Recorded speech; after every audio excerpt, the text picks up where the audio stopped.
السلام عليكم ورحمة الله وبركاته. إن الحمد لله نحمده ونستعينه ونستغفره ونعوذ بالله من شرور أنفسنا ومن سيئات أعمالنا. من يهده الله فلا مضل له ومن يضلله فلا هادي له، وأشهد أن لا إله إلا الله وحده لا شريك له، وأشهد أن محمدا صلى الله عليه وسلم عبده ورسوله. يا أيها الذين آمنوا اتقوا الله حق تقاته ولا تموتن إلا وأنتم مسلمون. يا أيها الناس اتقوا ربكم الذي خلقكم من نفس واحدة وخلق منها زوجها وبث منهما رجالا كثيرا ونساء. اتقوا الله الذي تساءلون به والأرحام إن الله كان عليكم رقيبا. يا أيها الذين آمنوا اتقوا الله وقولوا قولا سديدا يصلح لكم أعمالكم ويغفر لكم ذنوبكم، ومن يطع الله ورسوله فقد فاز فوزا عظيما. ألا إن أصدق الكلام كلام الله، وخير الهدي هدي محمد صلى الله عليه وسلم، وشر الأمور محدثاتها، وكل محدثة بدعة، وكل بدعة ضلالة، وكل ضلالة في النار. أما بعد، حياكم الله جميعا. Cette soirée لحظة إن شاء الله. En cette soirée du 23 Muharram 1434 de l'Hégire, correspondant au samedi 8 décembre 2012, Inch'Allah Ta'ala. Taïb, toujours avec le hadith 60, cette fois avec le cours numéro 81. Bi'idnillahi Ta'ala, il ne reste que peut-être 2 ou 3 cours dans le hadith 60, Inch'Allah Ta'ala. On est donc toujours dans le chapitre La foi en le jour dernier. Le Cheikh Rahimahullah dit ici: وَمِمَّا يَكُونُ فِي ذَلِكَ الْيَوْمِ نَشْرُ الدَّوَاوِينَ. Et des choses qu'il faut croire qui vont avoir lieu Yawm al-Qiyamah. Il y a beaucoup de choses qui vont se passer. Et choses qu'on doit croire, croire en elles. Parmi ces choses, qu'est-ce qu'il y a? Il y a Nashru Dawawin, la distribution des registres. Ce jour-là, Allah subhanahu wa ta'ala va distribuer à ces êtres, aux êtres humains, il va leur distribuer leur registre. Il a dit: Hey, صحائف الأعمال التي كتبت على المرء في حياته. Il a dit, c'est-à-dire qu'il va leur distribuer tout ce qui a été écrit, quant à la personne, tout ce qui a été écrit quant à la personne durant toute sa vie, Puis, le mieux, Allah Ta'ala alam, serait de dire à partir du moment où il est devenu pubère, à cause du hadith authentique qui dit que la plume est levée de 3 personnes. Entre autres, il a cité qui? Il a dit au sarir, et le jeune jusqu'à ce que yablugh, ou bien yahtalim, jusqu'à ce qu'il devienne pubère. Tant que le jeune n'est pas encore pubère, tout ce qu'il fait comme péché, ça ne compte pas contre lui. Et tout ce qu'il fait comme hasanat, il les aura bi'idnillahi ta'ala. Mais tout ce qu'il fait comme péché, ça ne compte pas contre lui. Et là, c'est une grande ni'ma bi'idnillahi ta'ala. طيب. Il a dit: وذلك لأن الله سبحانه وتعالى وكل بكل إنسان ملكين أحدهما عن اليمين والثاني عن الشمال. Il a dit car Allah subhanahu wa ta'ala a chargé pour toute personne 2 anges. A chargé à toute personne, ou bien pour toute personne, il lui a chargé 2 anges qui écrivent. Il a dit, le premier ange, il est à sa droite, et le deuxième, il est à sa gauche. كما قال تعالى: ونحن أقرب إليه من حبل الوريد إذ يتلقى المتلقيان عن اليمين وعن الشمال قعيد ما يلفظ من قول إلا لديه رقيب عتيد. Il a dit, comme a dit Allah subhanahu wa ta'ala dans ce verset: إذ يتلقى المتلقيان عن اليمين وعن الشمال قعيد. C'est-à-dire Et nous sommes plus près que sa veine jugulaire. Nous sommes plus près de lui que sa veine jugulaire. Quand les deux recueillants, c'est-à-dire les anges, les deux recueillants, assis à sa droite et à sa gauche, recueillent, écrivent. La personne n'annonce pas une parole. Regardez ici, quand les savants ont dit, ici nous, c'est les anges, c'est pas là. Ensuite, Allah subhanahu wa ta'ala a dit aussi, en parlant de ces anges-là, il a dit وَإِنَّ عَلَيْكُمْ لَا حَافِظِينَ وَإِنَّ عَلَيْكُمْ لَا حَافِظِينَ كِرَامًا كَاتِبِينَ كِرَامًا كَاتِبِينَ. Alors que veillent sur vous des gardiens, de nobles scribes qui savent ce que vous faites. Alors que veillent sur vous des gardiens, de nobles scribes qui savent ce que vous faites. Le Cheikh rahimahullah dit هذان الملكان الكريمان يكتبان كل ما يعمله المرء من قول أو فعل أما ما يحدث به نفسه فإنه لا يكتب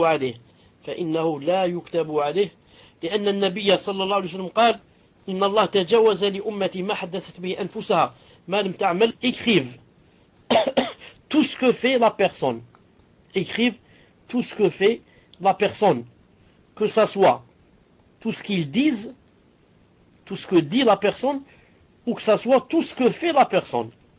Il a dit, compta ce que dit la personne entre elle et son cœur. Quand est-ce qu'elle se dit dans son cœur?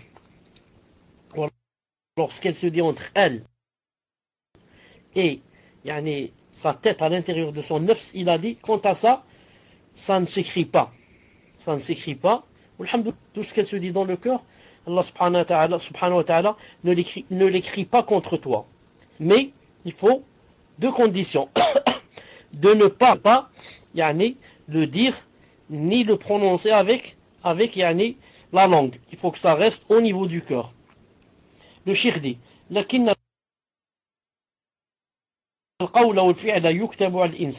a dit, quant à ce que tu dis, ou bien ce que tu fais, il a dit, ça s'écrit au katibu sayyat al-shimal. Il a dit, l'ange qui écrit les hasanat, les récompenses, il est à droite, et l'ange qui écrit les mauvaises actions se trouve à gauche.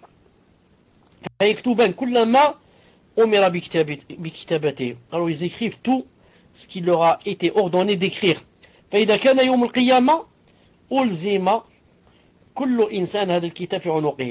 Et quand c'est maintenant le jour de la résurrection, chaque personne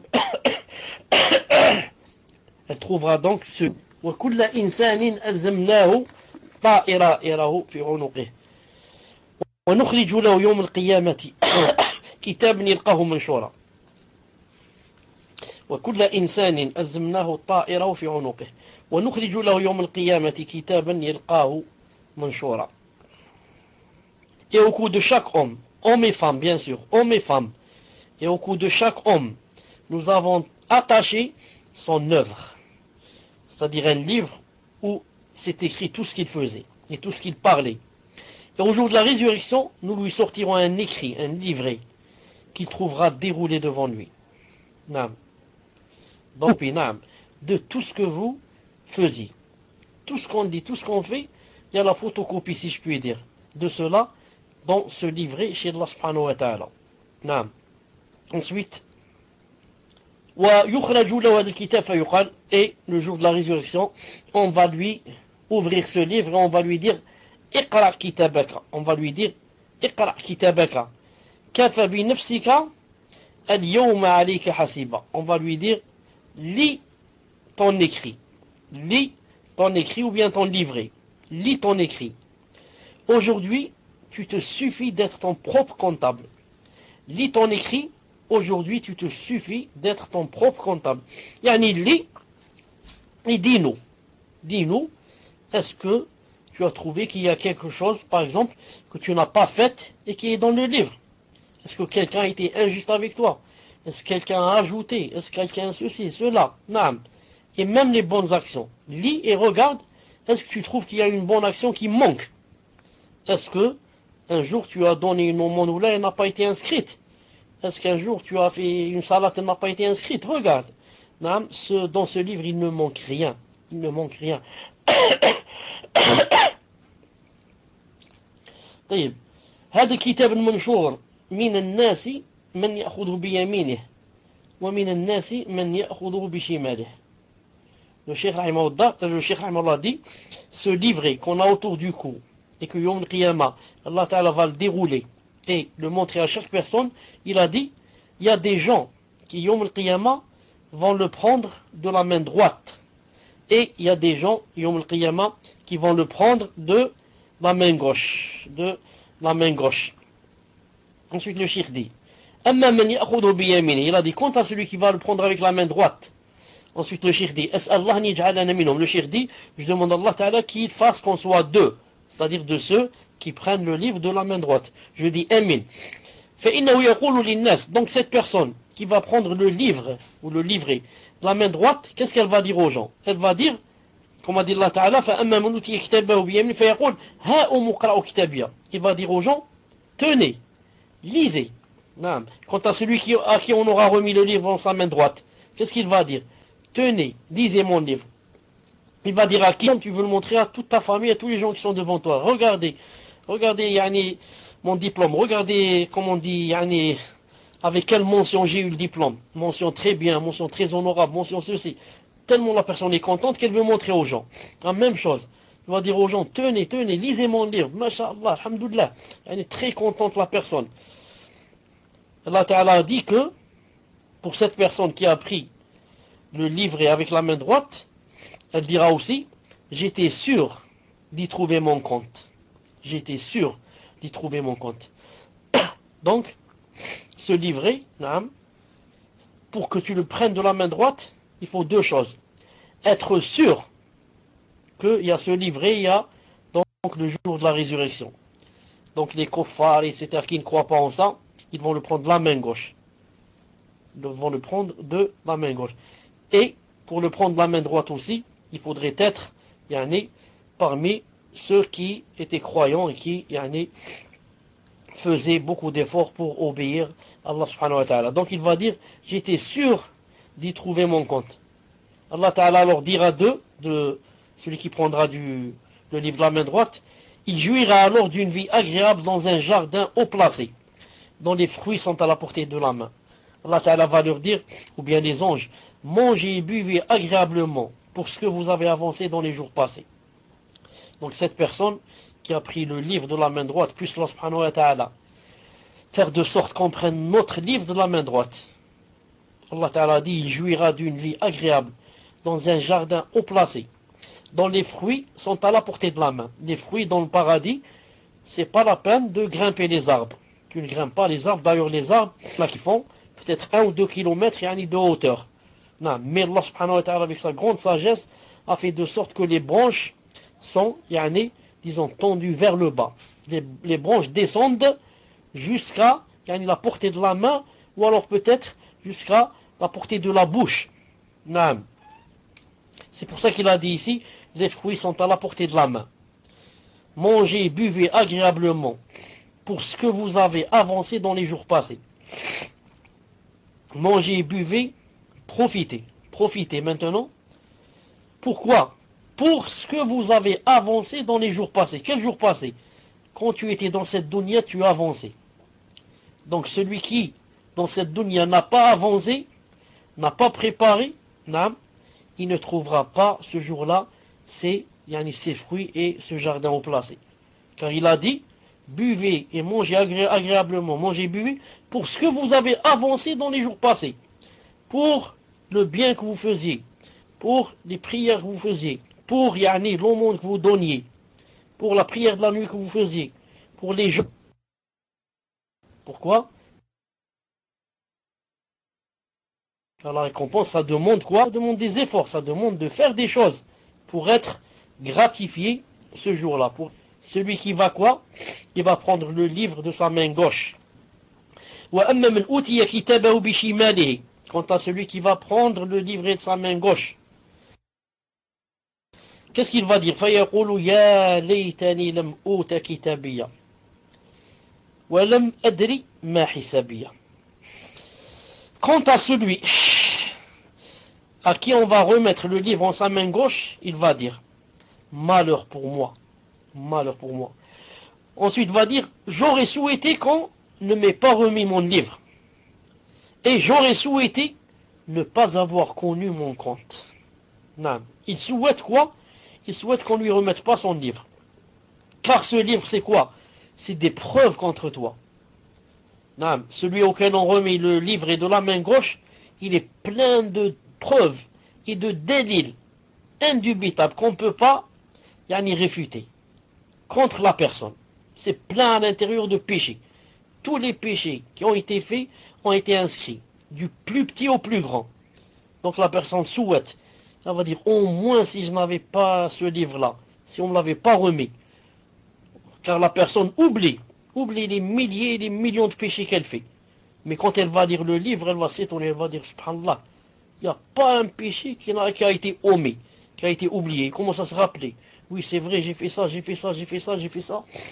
Il va dire si au moins j'avais pas, on m'avait pas remis mon livre. Et si au moins je n'avais pas connu mon compte, ce qu'il y a à l'intérieur. Il va dire aussi, hélas, comme j'aurais souhaité que ma première mort fût la définitive. Hélas, malheur à moi, comme j'aurais souhaité que je sois resté dans la tombe. Comme j'aurais souhaité que la première mort, quand je fus mort, qu'il n'y ait pas eu de résurrection. Que ça soit arrêté au niveau de la mort, maximum au niveau de la tombe.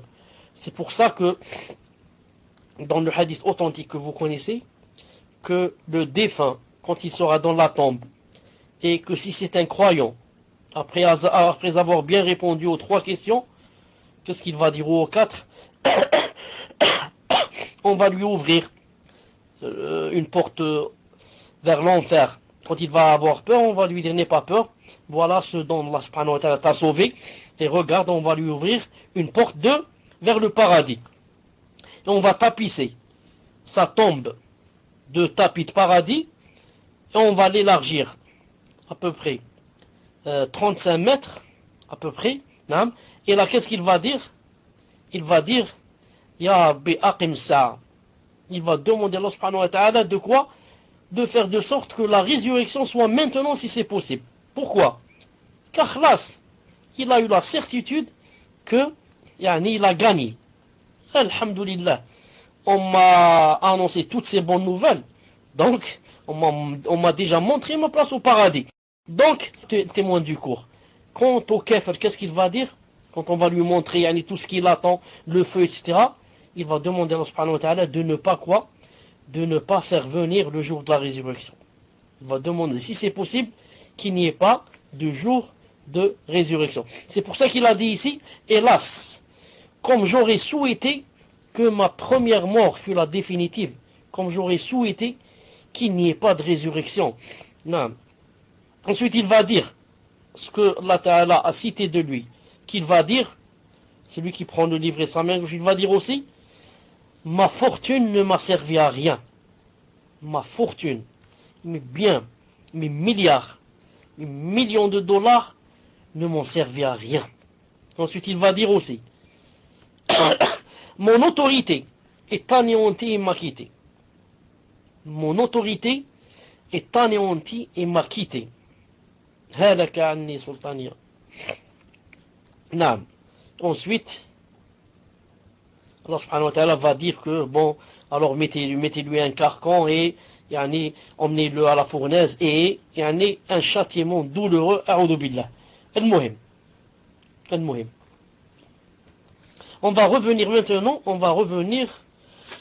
au fait que, on a dit que, avant d'oublier, quand il a dit ici, que celui qui prend le livret de sa main gauche, il aura ce qu'on a cité maintenant, dans un autre verset, il est dit que, il prendra le livret de derrière son dos.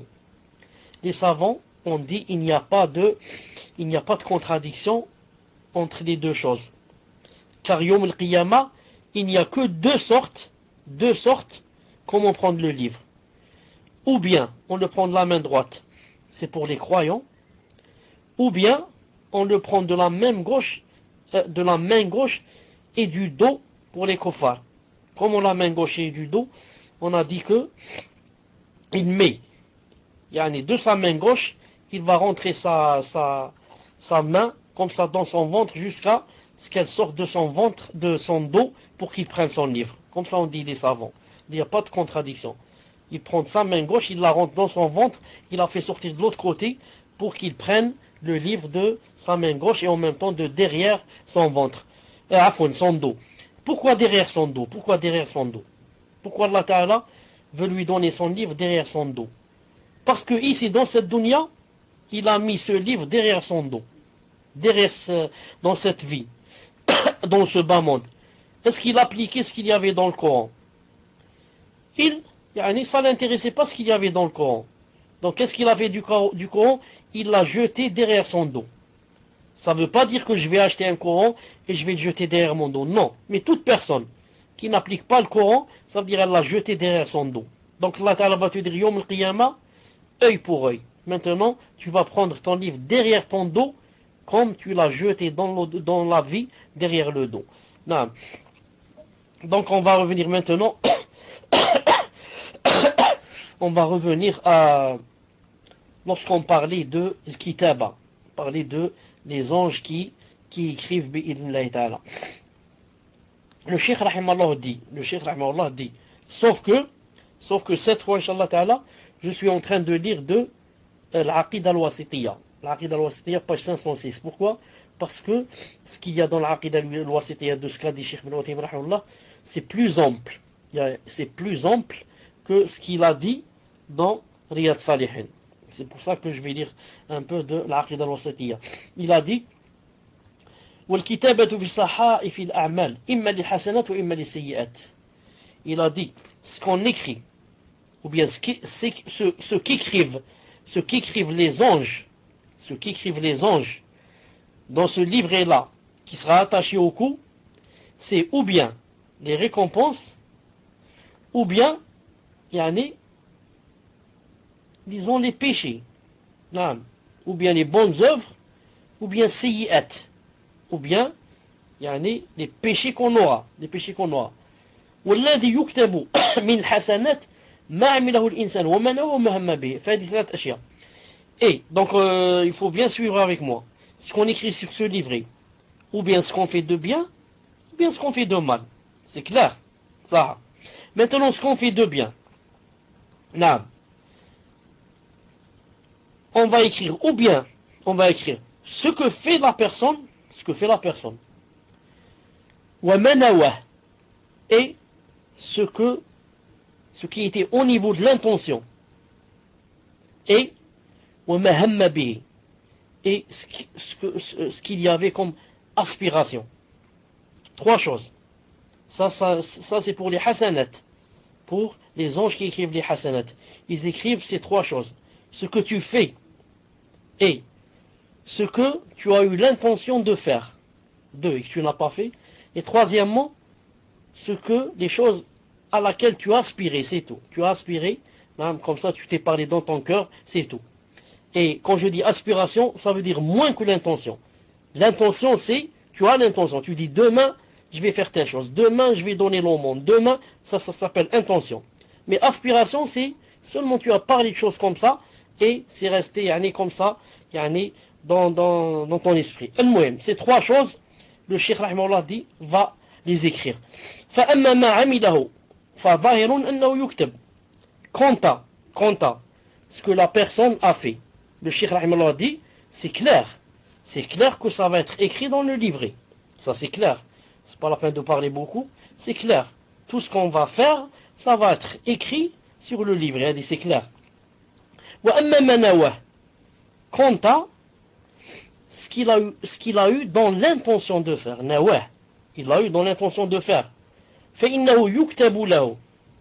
Ça aussi, les anges vont l'écrire. لكن يكتب له أجر النية فقط كاملا. Mais les anges vont lui écrire seulement la rétribution de l'intention complète. Ils vont lui écrire quoi? La rétribution de l'intention. Mais ils vont pas lui écrire la même rétribution que la personne qui a fait la chose. Je donne un exemple. Quelqu'un a mis dans l'intention de construire une mosquée. Et une deuxième personne, disons Ali et Omar. Ali a mis dans l'intention de construire une mosquée et il a construit la mosquée. Et Omar a mis dans l'intention de construire une mosquée, mais il n'a pas construit. Il n'a pas eu le temps. Là, il est mort. Est-ce que ces deux-là, est-ce qu'ils vont avoir la même récompense? C'est pas possible. C'est pas possible que quelqu'un fasse et l'autre ne fasse pas et qu'ils aient la même récompense. C'est pas possible. Mais le premier, Ali, Allah Ta'ala va lui donner la récompense de la niya plus la mosquée qu'il a construite. Alors que Omar, il va prendre seulement la récompense de la niya. Parce qu'il n'a pas construit de mosquée. Il s'est désisté, ou là il a changé d'avis, ou là il est mort. Vous avez compris? Taïb. La preuve, c'est un hadith connu, que Cheikh ici n'a pas cité, mais il a été authentifié par Albani. Il commence à peu près en ce sens. Innama dunya li arba'ati nafar. Innama dunya li arba'ati nafar. Quelque chose en ce sens. Et à l'intérieur de ce hadith, il dit que une personne n'avait pas d'argent. Et qu'il y avait une autre personne qui avait beaucoup d'argent. Et qu'avec son argent, elle faisait beaucoup de bien. Alors celui qui n'avait pas d'argent a dit, et a souhaité, il a dit, si j'avais de l'argent comme X, qui en a beaucoup, j'aurais moi aussi fait du bien comme lui. J'aurais construit ceci, construit cela. Le hadith a dit, فَهُوَ بِنِيَّتِهِ فَأَجْرُهُ مَا سَوَى. Il a dit que, فَهُوَ بِنِيَّتِهِ. Il a eu ça avec son intention. فَأَجْرُهُ مَا سَوَى. Leurs récompenses sont quoi? Sont les mêmes, sont égales. Leurs récompenses sont égales. Naam. Taïb. Ça c'est pour la personne qui quoi? Pour la personne qui a une bonne intention et souhaite seulement avec son intention de faire des choses, de bonnes choses et ne l'a pas fait. Elle aura, Inch'Allah Ta'ala, la récompense de la niya. Reste maintenant, pour l'ham. L'ham, c'est des choses, des aspirations ou bien des idées comme ça qui viennent dans la tête, mais qu'on ne réalise pas. Il faudrait savoir que l'ham hada, ça se divise en deux. الأول أن يهم بالشيء ويفعل ما يقدر عليه منه ثم يحال بينه وبين إكماله فهذا يكتب له الأجر كاملا لقوله تعالى ومن يخرج من بيته مهاجرا إلى الله ورسوله ثم يدركه الموت فقد وقع أجره على الله. Il a cité le verset où le cheikh rahimahullah a dit, il a dit que le ham hada il se divise en deux. Ce qu'on a dans la tête comme aspiration, ça se divise en deux. Il a dit, le premier, c'est qu'il essaye de faire ce qu'il peut de la chose dont il a aspiré. Ensuite, il ne peut pas terminer. Il a dit, celui d'Allah subhanahu wa ta'ala va lui écrire quoi? Al-ajr kamil, la récompense complète. Il a cité le verset, et quiconque sort de sa maison, émigrant vers Allah et son messager, et qu'il meurt, que la mort atteint, alors sa récompense incombe à Allah. Allah subhanahu wa ta'ala va lui donner la récompense. Naam.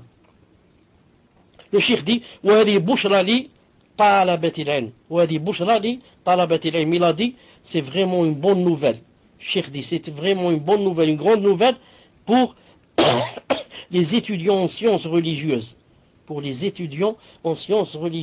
Pourquoi? إذا نوى الإنسان أن يطلب العلم وهو يريد أن ينفع الناس بعلمه ويذب عن سنة الرسول صلى الله عليه وسلم وينشر دين الله في الأرض ثم لم يقدر على ذلك بأن مات مثلا وهو في طلبه فإنه يكتب له أجر ما نواه وسعى إليه.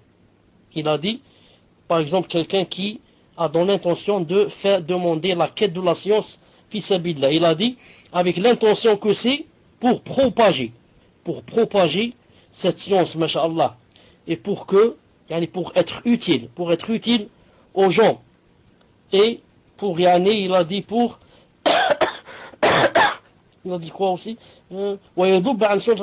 et pour préserver la sunna du prophète sallallahu alayhi wa sallam, contre yani, tout ce qu'on dit de faux d'elle et de bid'a, etc. Il a dit ensuite, par exemple, la personne meurt en cours yani, de son chemin. Elle est juste au début, par exemple, de Talibul Ilm, ou bien elle vient juste de voyager pour commencer Talibul Ilm, et elle est morte. Il a dit, Allah subhanahu wa ta'ala va lui donner la niya, il va lui donner la récompense d'après yani, la niya, de cette bonne niya. بل الإنسان إذا كان من عادته العمل وحيل بينه وبينه لسبب فإنه يكتب له أجره. Il a dit même en islam, même si la personne avait dans ses habitudes qu'elle faisait quelques bonnes œuvres.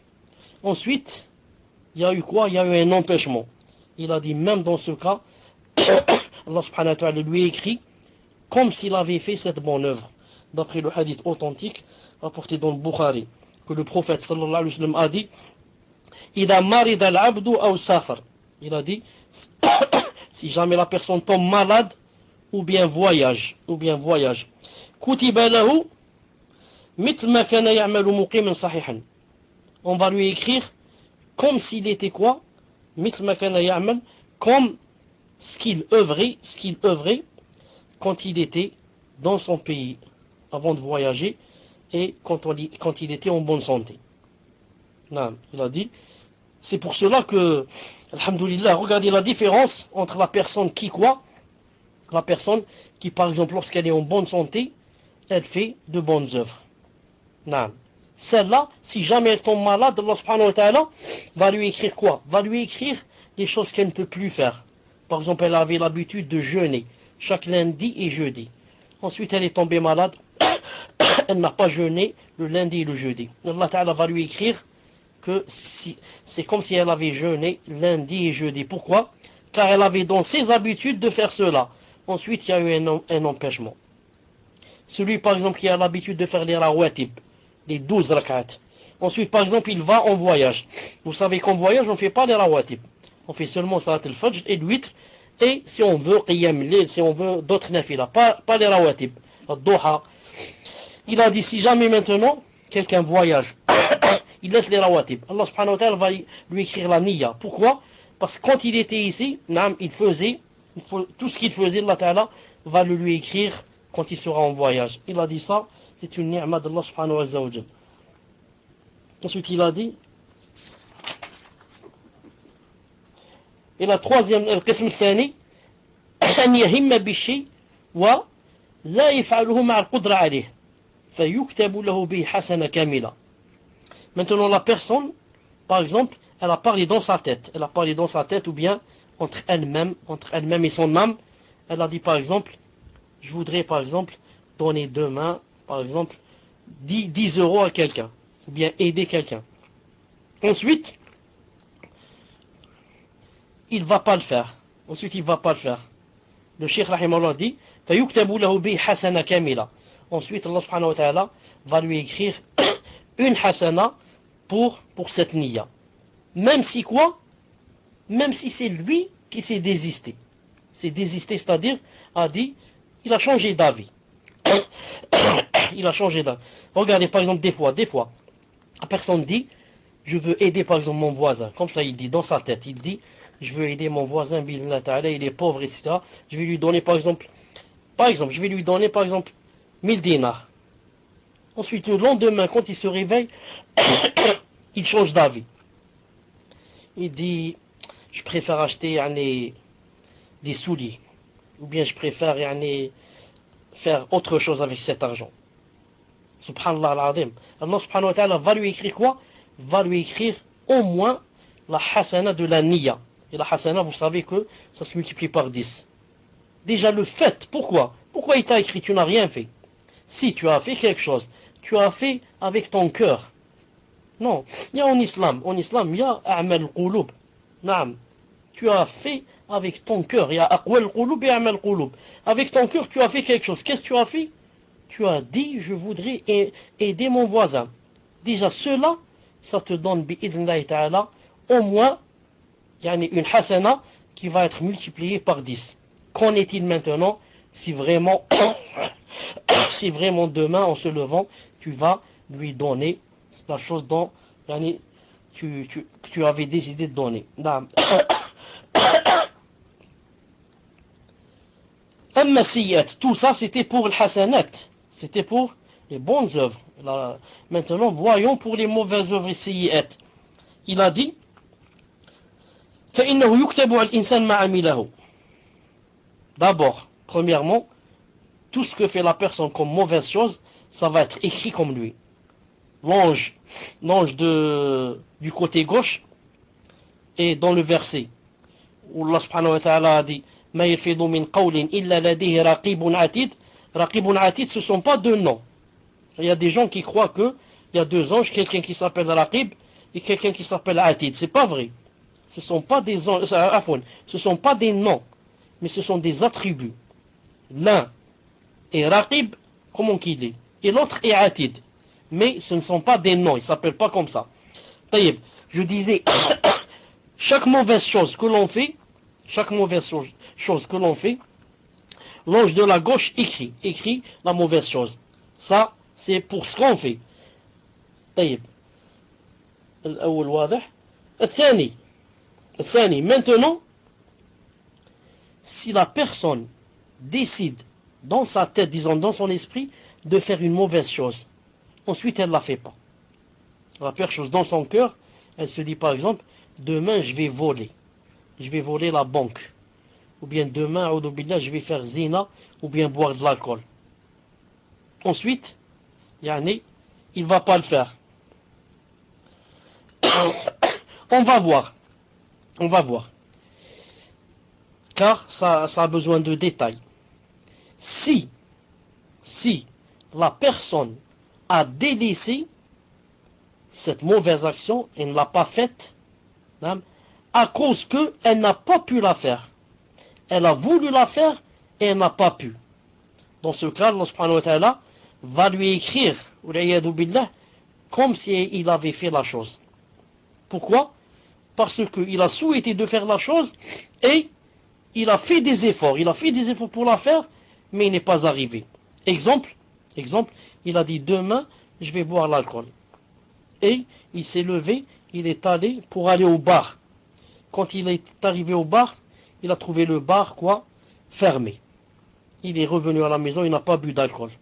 Mais chez Allah subhanahu wa ta'ala, il a bu. Pourquoi? Parce que il a eu l'intention et il a fait des efforts. Il est allé acheter, il a trouvé le bar fermé. La même chose, il a dit demain je vais faire zina, fornication, a'udhu billah, avec une femme. Il lui a donné rendez-vous, il est allé au rendez-vous, il ne l'a pas trouvé. Il n'a pas trouvé la femme. Il est revenu. Chez Allah subhanahu wa ta'ala, c'est comme s'il avait fait zina. Pourquoi? Il y avait deux choses. Il y avait l'intention et les efforts.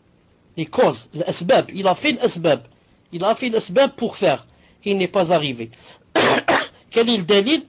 Le dalil très connu, le hadith du prophète sallallahu alayhi wa sallam, très connu. إذا التقى المسلمان بسيفيهما فالقاتل والمقتول في النار. Si jamais les musulmans se rencontrent dans un combat avec leurs épées, celui qui tue et celui qui est tué seront en enfer. Celui qui tue et celui qui est tué. قالوا يا رسول الله هذا القاتل. On a dit ya Rasulullah, celui qui tue, c'est clair. On sait pourquoi il va aller en enfer, parce qu'il a tué. Mais le problème, celui qui a été tué, ya Rasulullah, comment il a été tué, miskin, il n'a rien fait. Comment il va en enfer? قال عليه الصلاة والسلام لأنه كان حريصا على قتل صاحبه. Il a dit عليه الصلاة والسلام, il sera en enfer car il était soucieux. Haris, il était soucieux de tuer son adversaire. Ça veut dire que s'il n'a pas été tué, il aurait tué. Ça veut dire que ce qui l'a empêché de tuer, c'est d'avoir été tué. C'est tout. S'il n'a pas été tué, c'est lui qui aurait tué. Mais comme il a été tué, donc il n'a pas pu. Et il n'a pas tué. Sinon, il allait tuer. Donc, il y a deux choses. Il y a l'intention, il avait l'intention de tuer, et il a fait les causes. C'est quoi les causes? Il a pris quoi? Il a pris l'épée. Il a l'épée dans sa main. Et il est sorti dans la rue pour combattre. Non. Le cheikh dit, مثله عفوا من هم أن يشرب الخمر. Il a dit, et ça rentre dans la même, dans la même chose, il a dit celui qui a eu dans les souhaits de boire de l'alcool. ولكن حصل له مانع, mais il y a eu un empêchement. فهذا يكتب عليه الوزر كاملا لأنه سعى فيه. Il a dit celui-là, Allah Ta'ala va lui écrire le péché en complet. Naam. Le péché, il va lui écrire complet. C'est comme s'il l'avait fait. Pourquoi? Parce que il a fait des efforts. Il est sorti pour aller acheter. Il est sorti vers le bar. Il a bougé. Ça n'est pas resté au niveau de l'intention, c'est au niveau du cœur. Mais ça s'est transformé et c'est devenu au niveau des jawarih, au niveau des actes. Naam.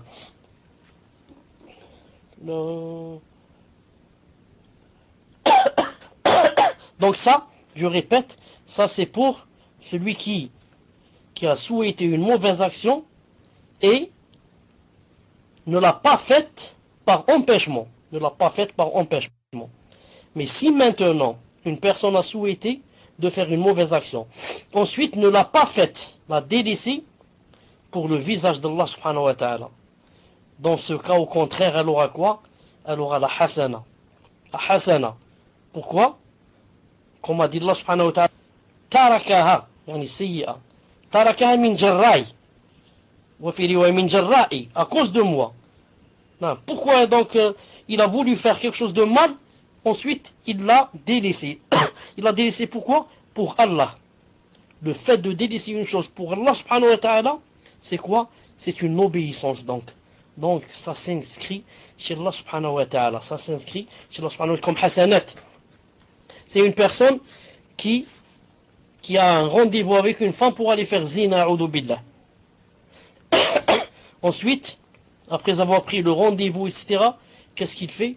En cours de chemin, par exemple, il commence à dire, moi, qu'est-ce que je fais? Où est-ce que je vais? Je vais faire zina, a'udhu billah.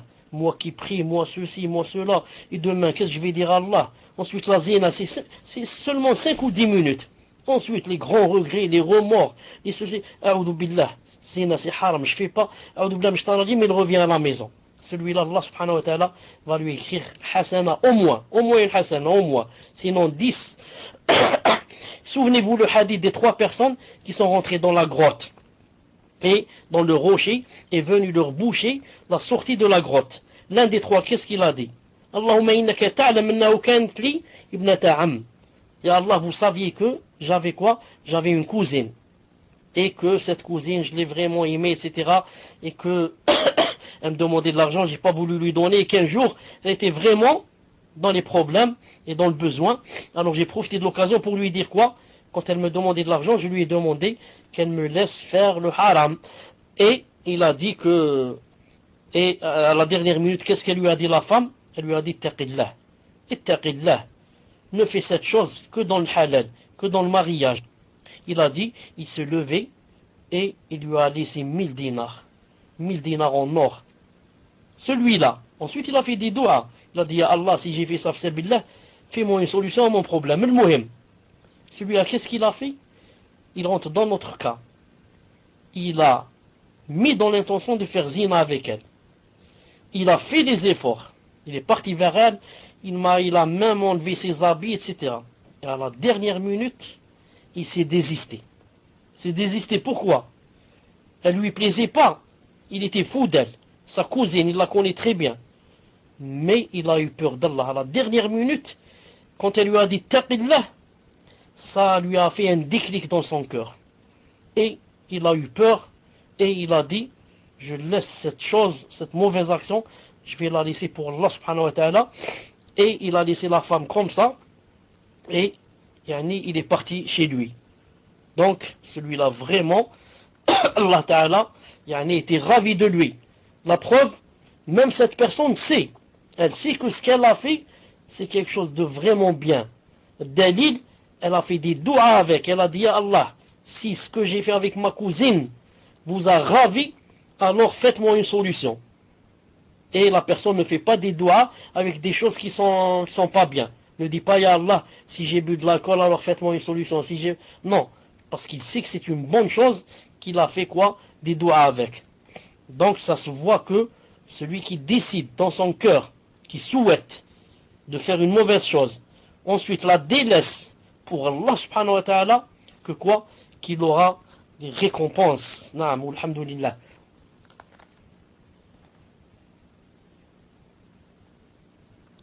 Donc je voudrais juste résumer. Et justement je vais m'arrêter inshallah ta'ala parce que c'est l'heure. Je voudrais inshallah ta'ala résumer pour vous dire en ce qui concerne celui qui délaisse, yani, un péché, il ne le fait pas. Il faut apprendre la règle. Celui qui délaisse un péché et ne le fait pas, ça se divise en trois. Ou bien qu'il délaisse le péché, hein, car il n'a pas pu le faire. Lui dans son cœur, il veut le faire, mais il n'a pas pu le faire. Celui-là, c'est comme s'il l'a fait. Surtout, c'est quoi? S'il a fait des efforts. Maintenant, si c'est seulement au niveau du cœur, le souhait du péché est au niveau du cœur, mais il ne l'a pas fait. Là, celui-là, il aura de la niya, c'est tout. La mauvaise niya. S'il a vraiment le souhait. Mais maintenant, s'il fait des efforts, il aura quoi? C'est comme s'il l'avait fait. Et ici, on peut dire que, même s'il a la niya dans le cœur, tant qu'il n'a pas parlé, ni l'a fait, que ça reste toujours au niveau du cœur. La niya est mauvaise, mais que Allah Ta'ala ne va rien lui inscrire. Mais si maintenant, il fait des efforts pour faire ce péché, et il peut pas arriver à son but, Allah Ta'ala va lui écrire comme s'il l'avait fait. C'est le premier. Deuxième cas, qu'il délaisse le péché pour le visage d'Allah subhanahu wa ta'ala. Dans ce cas, il aura quoi? Il aura des récompenses. Troisième cas, qu'on délaisse un péché. Pourquoi? Sans qu'il nous passe dans l'esprit.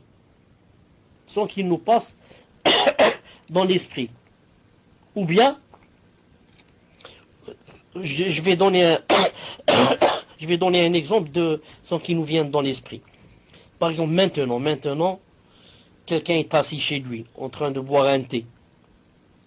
Il n'a pas dans l'esprit qu'il voulait fumer de la drogue, par exemple. Il n'a pas dans l'esprit qu'il voulait voler. Il n'a pas dans l'esprit qu'il veut faire l'usure. Il est en train de boire un thé, c'est tout, et il discute, ou là, il lit un livre, là. Celui-là, il n'aura pas quoi?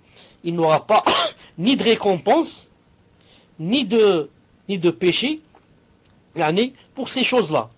Car ces choses ne lui sont pas venues du tout dans l'esprit. Le fait de voler ou ça ne m'est pas venu du tout à l'esprit. J'étais en train de lire un livre, c'est tout, ça ne m'est pas venu à l'esprit. Donc les péchés qui ne nous viennent pas à l'esprit, on n'aura pour eux ni péché ni hasana. Mais maintenant, quand on a un péché dans la tête et qu'on le délaisse, non pas pour Allah, car pour Allah on a des récompenses, et non pas parce qu'on n'a pas pu le faire, car si on n'a pas pu le faire, on aura quoi? On aura des péchés. Non. Mais on le délaisse parce qu'on n'en veut pas. Non. Celui-là aussi, on n'a ni bonne récompense pour lui, ni péché. Non. Ni hasanat, ni sayyi'at. Quand il pense à une mauvaise chose, un vol ou là, ensuite, il se dit, laisse tomber ça, et il oublie le sujet. Non, celui-là, il n'aura ni récompense, ni mauvaise action. Enfin, pour terminer, je voulais dire, il y a un hadith ici, Hassan. Cheikh Al-Albani l'a cité dans le numéro, attendez, 2097 dans le Sahih Al-Jami'. Je l'écris ici, 2097 dans le Sahih Al-Jami'. 2097. Non. صحيح الجامع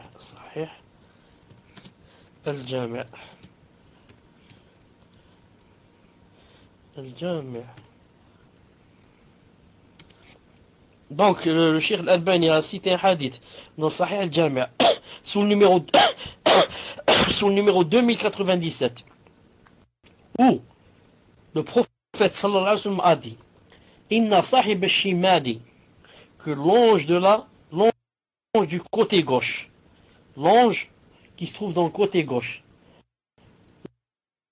la yarfa al-qalam, il lève la plume 6 heures, 6 sa'at, anil abd muslim, 6 heures du croyant, du musulman, le mukhti, qui a fait la faute, fa in nadima wastaghfara Allah minha alqaha. Il a dit si maintenant, pendant ces 6 heures, il a regretté, il a demandé à Allah subhanahu wa ta'ala pardon, ça va pas lui être. Donc, alhamdoulilah, ces 6 heures-là, c'est une ni'ma pour la personne qui s'est trompée et qui a décidé de faire une mauvaise chose, etc. Ou là, qui a fait, c'est pas qui a décidé aussi, mais plutôt qui a fait, qui a fait la faute. Donc il a 6 heures devant lui pour revenir vite vers Allah subhanahu wa ta'ala avant que ça ne s'écrive. Subhanallah al-azim, la grâce d'Allah subhanahu wa ta'ala, quand tu fais une bonne action, à peine tu la termines, qu'elle est inscrite dans ton livret. Et quand tu fais une mauvaise action, on te donne 6 heures.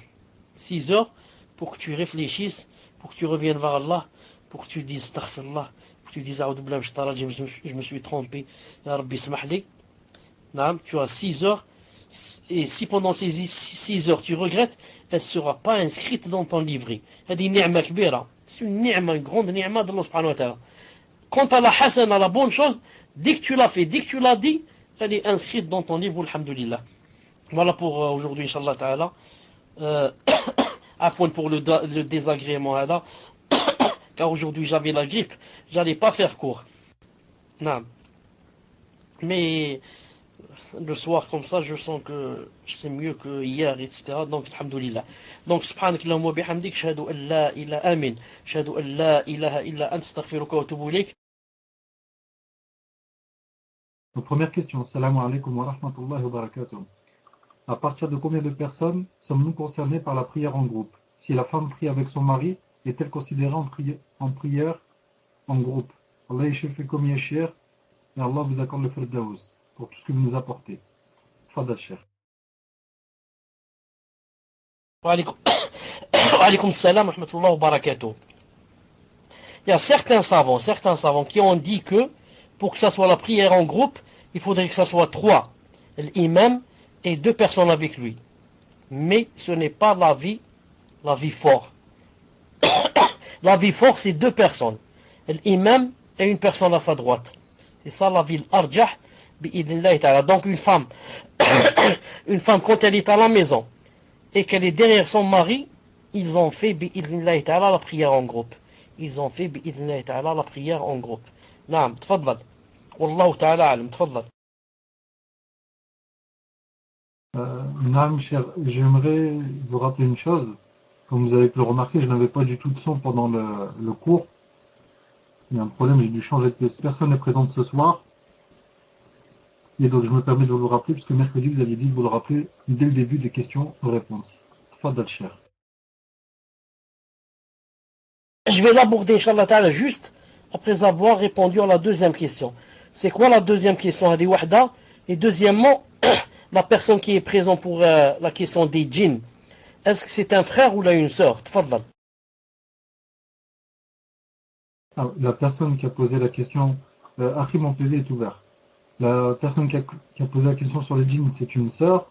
Par contre, la personne qui vous a envoyé le mail, je ne sais pas si c'est un frère ou une sœur. Donc la question suivante. Assalamu alaikum Abu Abdillah. Hayakumullah. Nous souhaitons bi'idnillah vous inviter. Je ne sais pas si c'est fait Tunis. Acceptez-vous? Si oui, comment devrons-nous nous y prendre? Je ne sais pas si c'est fait Tunis, cher, ou bien s'il a voulu dire autre chose. Wallahu alam. Tfadal cher.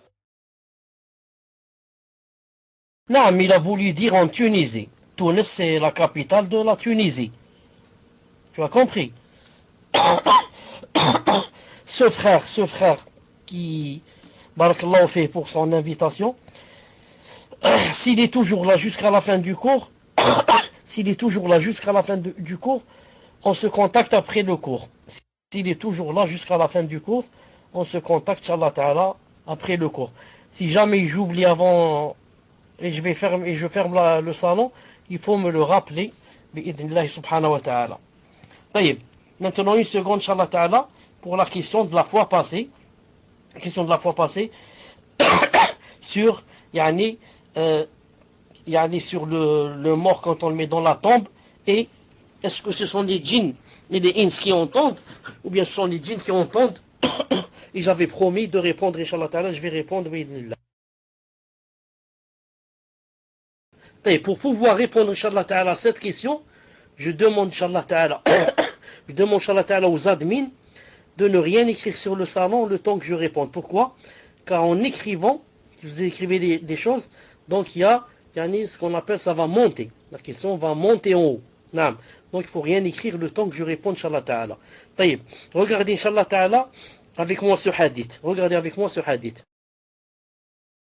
Le prophète alayhi salam a dit, quant au mécréant, si on l'interroge sur son maître, sur sa religion, sur son prophète, il dira, je ne sais pas, j'ai entendu les gens dire des choses et j'en ai fait de même.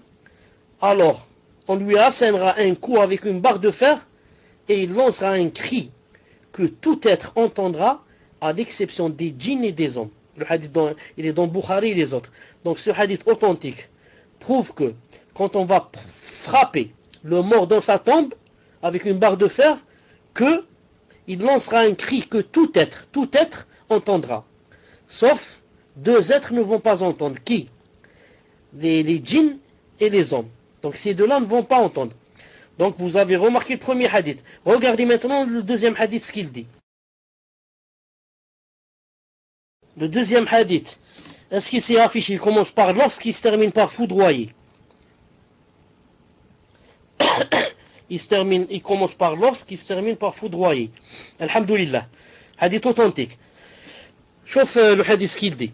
Lorsque la dépouille du défunt est décomposée sur le brancard, que les hommes l'ont chargé sur leurs épaules, si le défunt était juste, son âme va crier, faites-moi avancer. Donc, au contraire, l'âme dira, malheur à moi, où m'emmenez-vous? Ces paroles, quand elle va crier comme ça, malheur à moi, seront entendues par toutes les choses, sauf par l'homme. Et si l'homme les entendait, il tomberait foudroyé. Hadith authentique. Donc, le hadith ici, qu'est-ce qu'il dit? Il ne parle plus de le mort qui est dans la tombe. Mais c'est avant la tombe, lorsqu'on met le mort sur le brancard. Et si c'est un mauvais, il a fait de mauvaises choses, il va crier, malheur à moi, où m'emmenez-vous?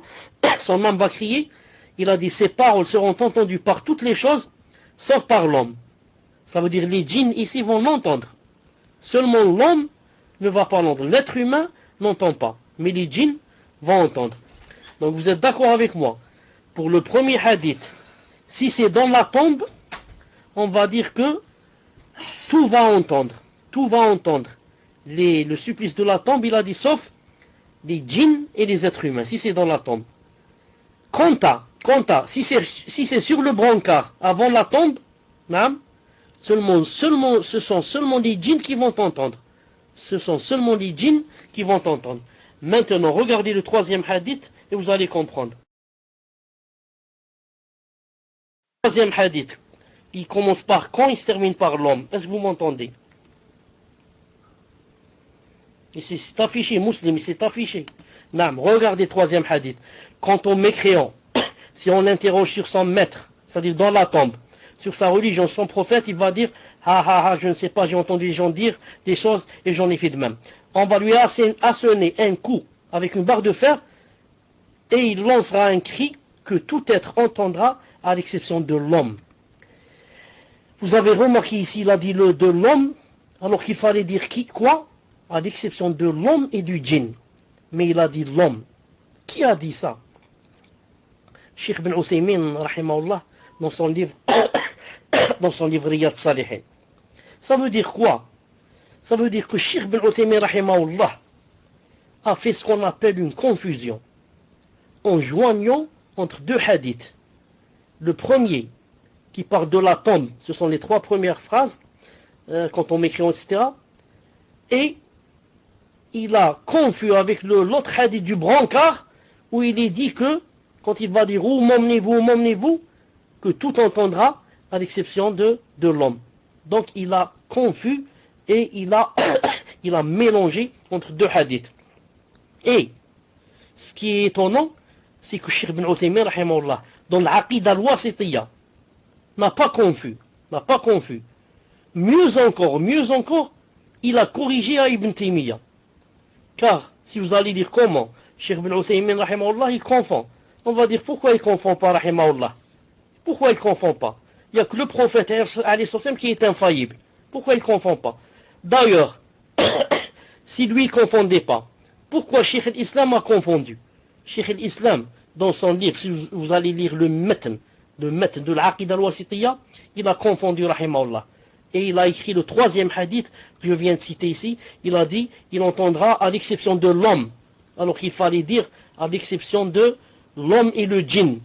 Mais Cheikh al-Islam, n'oubliez pas que, il a écrit ce livret entre Salat al-Asr et Salat al-Maghrib. Quand un homme est venu le voir de Wasit, il lui a dit, on a des problèmes chez nous dans la Aqida en Irak. Il lui a dit, écris-nous quelque chose dans la Aqida. C'était après Salat al-Asr. Il est rentré dans la maison, il est sorti avant le Maghrib avec le livret l'Aqida al-Wasitiyya. Donc il a écrit comme ça de sa tête. Donc il a fait, rahimahullah, une confusion ici. Et ce qui m'a étonné aussi, c'est que c'est que quand il a confus, j'ai dit Cheikh Ibn Uthaymin a fait la même chose en citant le même hadith que lui, mais dans Riyad Salihin, pas dans l'Aqida al-Wasitiyya. Dans l'Aqida al-Wasitiyya, il lui a corrigé. Et moi j'ai fait la même chose, j'ai lu ce qu'a dit Cheikh Ibn Uthaymin dans Riyad Salihin, alors que moi-même, j'avais aussi corrigé quand j'avais fait le cours dans l'Aqida al-Wasitiyya. Je peux vous donner par exemple, regardez ici.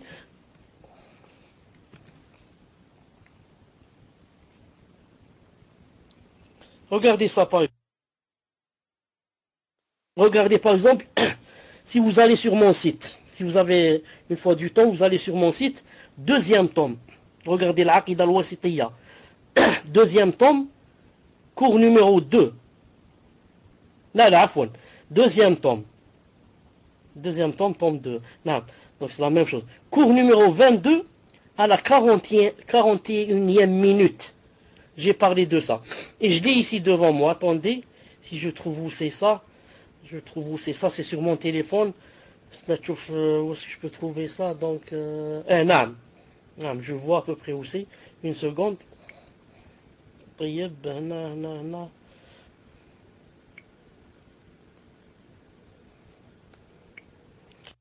Dites-moi si vous m'entendez, musulman. Regardez ce que je dis dans l'Aqida al-Wasitiyya, tome 2. Tome 2, cours numéro 22, 41e minute. Je crois que c'est en 2008. Ou là en 2006. Allahu alam. Écoutez ce que je dis.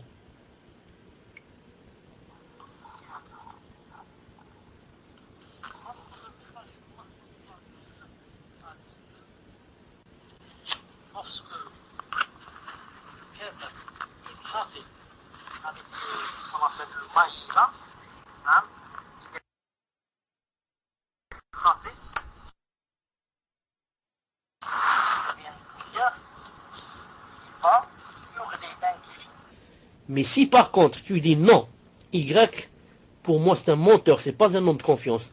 Dans ce cas, on va dire donc il nous a menti et c'est toi qui dis la vérité, donc tu n'as pas dit. Vous avez compris? Tout ça pour vous dire que on peut dire des choses et oublier, et ensuite c'est pas on fait exprès. On peut même jurer, je jure par Allah que j'ai pas dit cette phrase, alors qu'on l'a dit, subhanallah al-azim. C'est arrivé même à Adam alayhi salam. Adam alayhi salam a donné 40 ans de sa vie à Daoud alayhi salam. Et quand c'est le moment de la mort, il a dit non, j'ai pas donné. Est-ce que Adam alayhi salam c'est un menteur? A'oudou billah. Le premier prophète. Pas le premier messager, premier prophète. Est-ce qu'il a menti? Non. لكن نسي فنسيت ذريته وجحد فجحدت ذريته. نعم. Puisse Allah subhanahu wa ta'ala nous aider. تفضل إن شاء الله تعالى pour la prochaine question. Est-ce que c'est bon, Inch'Allah? Alhamdulillah. Ah, mes chers, vous m'entendez?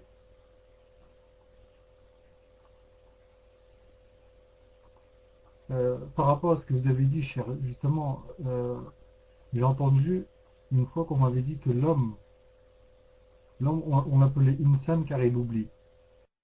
Est-ce que c'est une chose vraie ou une chose inventée? Tfadal, cher.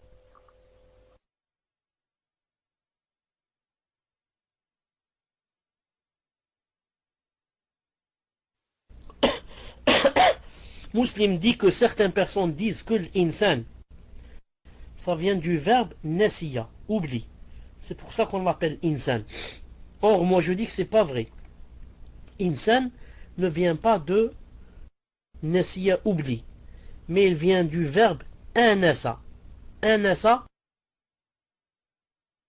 ça veut dire il a vu. J'ai vu un feu. Je vais vous ramener, Inch'Allah Ta'ala, de là-bas, un peu pour vous réchauffer. Il a dit j'ai vu un feu. Et l'autre on l'appelle djinn. Salam alaikum wa rahmatullah, cher. Qu'Allah Ta'ala vous récompense de la meilleure des récompenses pour votre disponibilité et vous élève en degrés. Cher, je suis désolé pour ma question un peu embarrassante, mais j'ai besoin de savoir, Inch'Allah. Voilà, cher, je devais avoir mes menstrues le jeudi. Et j'ai eu mes-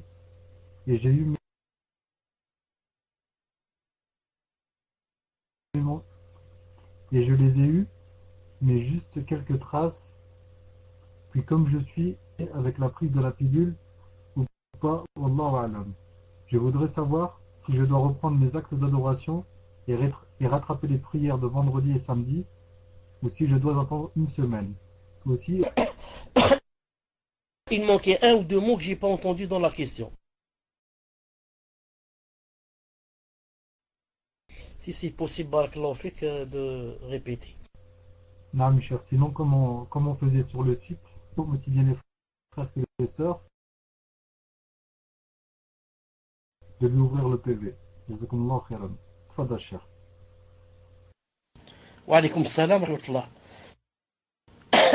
في صوت. نعم. Les monstrues, les monstrues.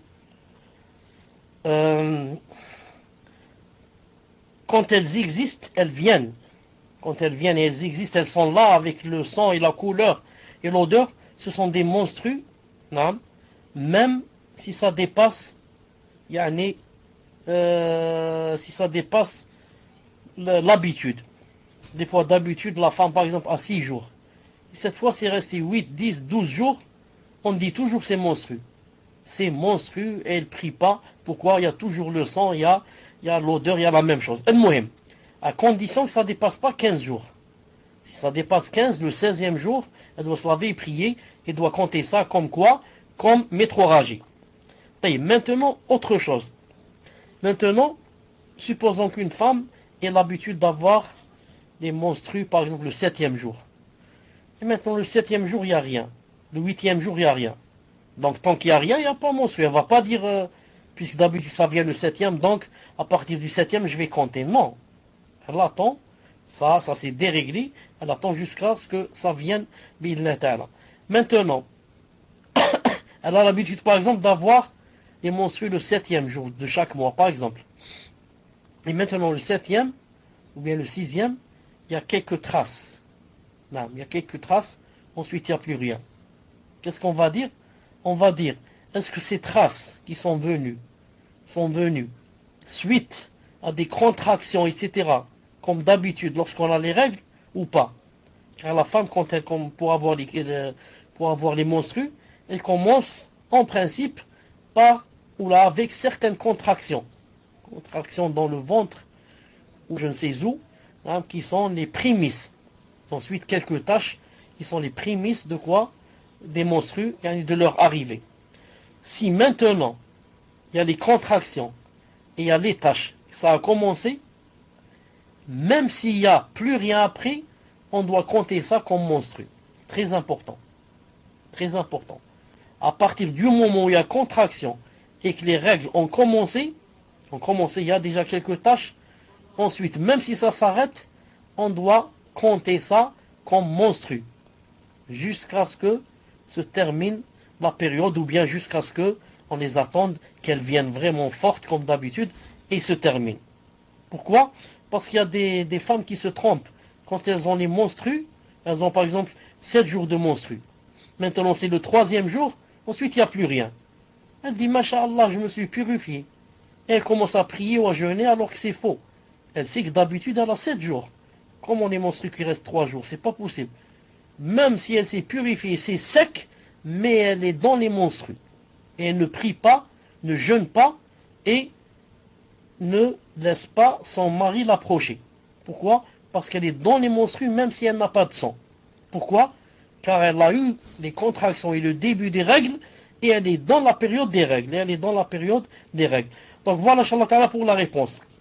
Si elle a eu des contractions, ensuite ça a commencé, les règles, ça a commencé, c'est que elle était dans la période de règles.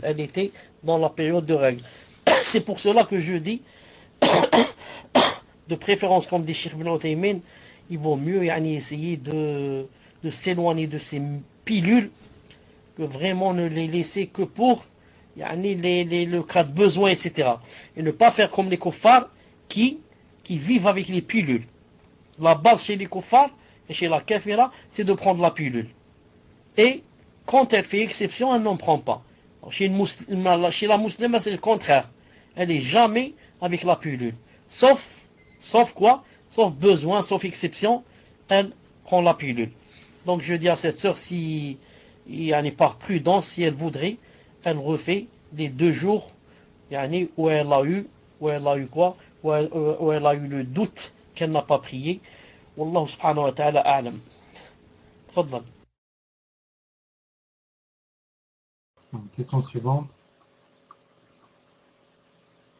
Salam alaikum. Abu Abdullah, hayakumullah, wa bayakum. Je suis actuellement en Tunisie. Je connais une sœur que j'aime énormément, fillah. Cependant, elle a beaucoup de shubuhat. Elle étudie du minhaj salafi, mais elle écoute certains, entre guillemets, shuyukh, takfiriyin, Allah al-musta'an. Comment dois-je m'y prendre avec elle? J'ai déjà essayé de lui parler un peu, mais bon, je ne sais pas trop de quelle manière je devrais le faire, de manière à ne pas la faire fuir. Barakallahu fikum, de me conseiller, hafizakumullah. Et c'est la question d'une sœur. Tfadal, cheikh. Wa alaykum salam wa rahmatullahi wa barakatuh. Naam, quand quelqu'un a déjà bu de la source d'un mauvais minhaj ou une mauvaise aqida, attention, il n'est pas facile à faire retourner vers le droit chemin. Il n'est pas facile. C'est pour cela que les savants font la différence entre le jahil basit, et le jahil murakkab. Ils disent le jahil, il y a 2 sortes. Il y a le jahil simple et il y a le jahil complexe. Le jahil, l'ignorant simple, c'est celui qui ne sait pas. Tu lui dis combien c'est salat al-dhuhr, combien d'unités. Il te dit je sais pas. Tu lui dis c'est quel mois on jeûne, le 1 mois. Il te dit je sais pas. Celui-là c'est un ignorant simple. Mais l'ignorant complexe, c'est celui-là le dangereux. Il connaît des choses qui sont fausses. Tu lui dis combien salat al-dhuhr on fait, il te dit on fait 5 unités. Tu lui dis quel est le mois que le musulman doit jeûner, le pilier d'islam. Il te dit c'est Shawwal. Vous avez compris? Celui-là on dit de lui, c'est un ignorant mais complexe. Il est difficile. Il fait 2 fautes. Le premier, l'ignorant simple, il fait une faute. C'est quoi la faute? Il n'a pas de science. Le deuxième complexe, il fait 2 fautes. La première, il n'a pas de science. Et la deuxième, il a une science fausse. Ce qu'il connaît, c'est faux. Et il croit quoi? Il croit qu'il connaît. La preuve, il te dit, salat al-dhuhr, c'est 5 unités. Donc pour lui, il connaît. Alors le premier, il ne connaît pas. Donc je reviens jeudi, quand quelqu'un a commencé à être influencé par les takfir, par les tablir, il faut aller doucement avec lui, car d'après lui, il sait. Et d'après lui, c'est lui qui est dans le vrai chemin. Et c'est les autres qui sont dans le fond, dans le faux. Naam. Surtout que takfir, il entend vraiment de bons versets, des hadiths authentiques dans le Bukhari, qui dit que ceci, cela, il faut tuer, il faut faire djihad, il faut ceci, il faut cela, alors qu'en fait, ce sont tous des hadiths et des versets qui ne sont pas dans leur vrai contexte, Donc je dis à cette sœur d'aller doucement avec cette sœur, et de préférence de lui donner des livres pour qu'elle lise, de lui donner des livres de Al-Sunnah ou Jama'a. Il y a comme ça des petits livrets de Sheikh Ben Baz, Sheikh Ben Uthaymin, de Haydan, comme ça des petits livrets qui parlent sur le djihad, sur ceci, sur cela, et de dire à la personne, de dire que voilà, par exemple, j'ai remarqué que tu suivais tel et tel cheikh, par exemple, et de dire que moi aussi, Agda, tu fais semblant que toi aussi tu savais pas, tu dis que moi aussi, j'étais comme toi et je croyais que ceci, cela, mais ensuite j'ai vu qu'il y avait des mises en garde contre cela par des grands savants et qui disent qu'ils ont des fautes, etc. Mais nous, étant des gens de la masse, on ne peut pas savoir. Nous, on est des gens de la masse. On ne peut pas savoir qui dit faux, qui dit vrai. Mais je voudrais juste avertir qu'il y a des mises en garde de grands savants contre ces gens-là. Ils disent que voilà, ils sont dans un minhaj dévié, ceci, cela. Si tu veux, je te ramène un livre. Doucement, comme ça. Doucement. Peut-être que Allah subhanahu wa ta'ala va la guider. Si Allah subhanahu wa ta'ala ne la guide pas, et qu'elle s'énerve ou qu'elle, elle ne fait du mal qu'à elle-même. Naam. Puisse Allah subhanahu wa ta'ala t'aider. Tfaddal. Naam, donc, question suivante. Assalamu alaikum wa rahmatullahi wa barakatuh, cher. Hayakumullah. Je vous explique ma situation, Inch'Allah. Donc, c'est la question d'une sœur. Ma mère a adopté un petit garçon en 1994. Cette adoption a été faite en Algérie, elle n'était pas légale. C'est une maman qui était à la rue et qui a donné son bébé à ma mère, car elle ne pouvait pas s'occuper de lui, donc ma maman s'est débrouillée pour le ramener en France, illégalement à l'âge de 3 mois. Il porte le même nom que nous, donc pour moi, à mes yeux, c'est mon frère, car on a grandi ensemble, sans séparation, nous avons toujours été très très proches, et je me suis toujours occupé de lui, que ce soit financièrement ou pour son éducation. Il a aujourd'hui 19 ans, donc il est pubère, et moi j'en ai 30. Ma question est, vu notre situation, et vu l'amour fraternel qu'il y a entre nous depuis toujours, peut-on toujours garder cette relation de frère et sœur, sachant qu'il n'y a pas de lien de sang? Peut-il toujours me visiter à la maison quand je suis seul? Dois-je me voiler devant lui? Cette situation nous rend tristes tous les deux, car depuis que je me suis voilé et marié, mais je ne vois plus mon frère, car religieusement, je ne sais pas si j'ai le droit.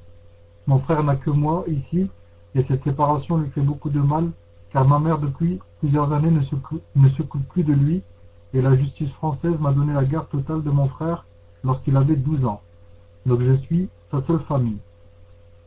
Pouvez-vous me dire si dans notre situation on peut toujours continuer à se voir dans les mêmes conditions, c'est-à-dire seul et sans voile, comme un vrai frère et comme des vrais frères et sœurs, nous sommes-nous dans le péché, et quels sont les adillas à ce sujet, et y a-t-il divergence auprès des savants? Qu'Allah vous récompense grandement pour le bien que vous nous apportez. Barakallahu fikum. Tfadal, Cheikh. Alaykoum salam, rahmatullah. Il y a une chose. Comment se fait-il que ce bébé, on le lui a donné à l'âge de 3 mois, et que pendant toutes ces années-là, il n'a pas été allaité. Il n'a pas été allaité par sa mère, la mère de la sœur qui pose la question, ou bien par sa grand-mère, ou bien par sa tante, c'est-à-dire la sœur de la mère de celle qui pose la question, ou bien la sœur de celle qui pose la question. Naam. Il faut lui demander, Inch'Allah Ta'ala, cette chose. C'est très important. Tfaddal. Ah, mes chers, j'avais anticipé, je savais que vous alliez demander. Et elle me dit que non, sa mère ne l'a pas allaité. Tfaddal, cher.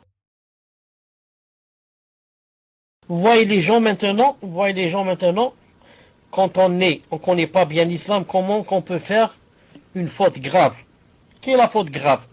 La faute grave, c'est de ramener quelqu'un qui a 3 mois et on ne l'allaite pas. C'est ça la faute grave.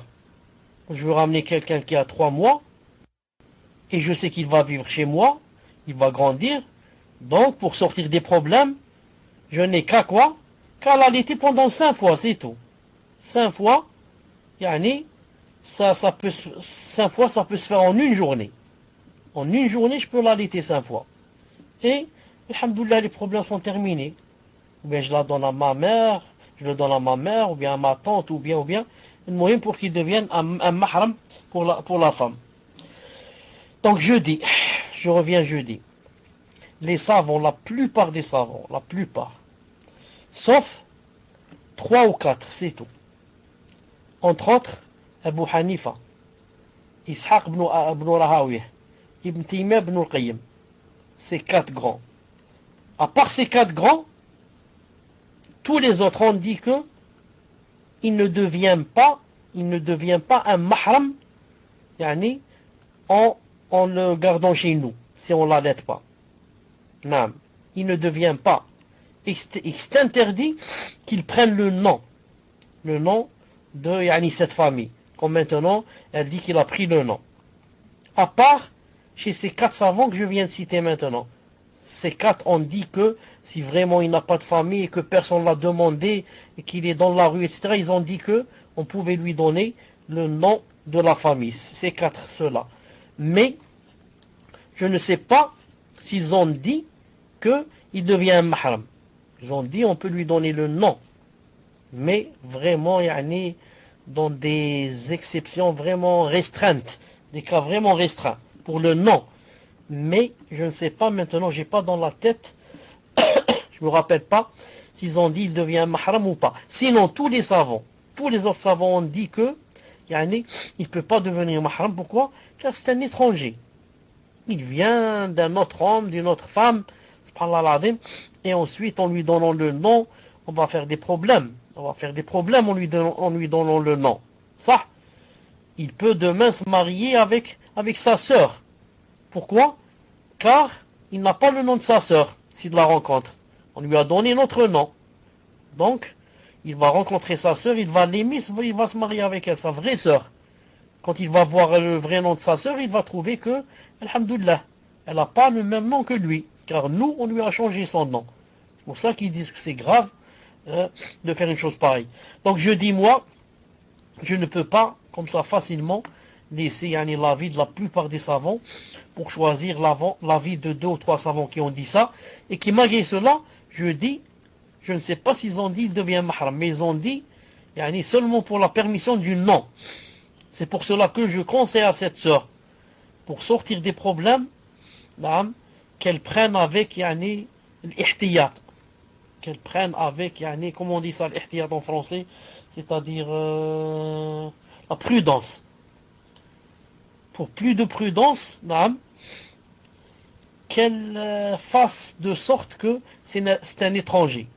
Ensuite, quand c'est un étranger, c'est pas grave qu'il vienne à la maison en présence du mari. Qu'il vienne à la maison en présence du mari. Parce que il y a dans le cœur cette chose-là que c'est toujours un frère. Mais qu'elle mette comme ça un voile, c'est pas obligé qu'elle mette le djilbab.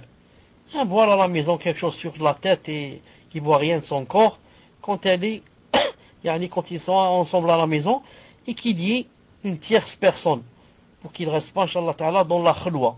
Dans la khulwa, le temps qu'on cherche encore davantage, est-ce que les savants, les 4 là, qui ont dit pour le nom, est-ce qu'ils disent aussi qu'il est mahram? Ils disent que son mari ne s'entend pas avec lui. Elle dit que son mari ne s'entend pas avec, donc ils ne peuvent pas se voir.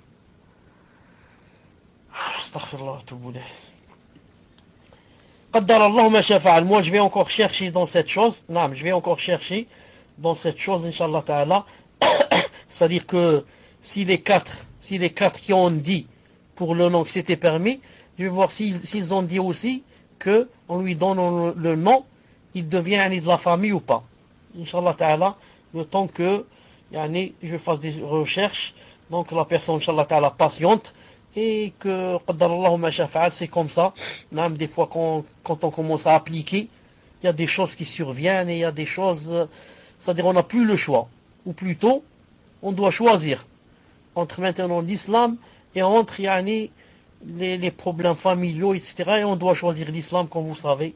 Bi'idhnillah ta'ala, puisse Allah subhanahu wa ta'ala t'aider, et puisse Allah subhanahu wa ta'ala nous aider pour qu'on fasse des recherches. Bi'idhnillah ta'ala. Tfadlal. Amin. Et je sais pas, cher, si ça peut influencer la réponse, mais elle a indiqué à un moment dans sa question que la tutelle lui avait été remise. Allahu a'lam si ça peut jouer sur le cas particulier. Donc, question suivante.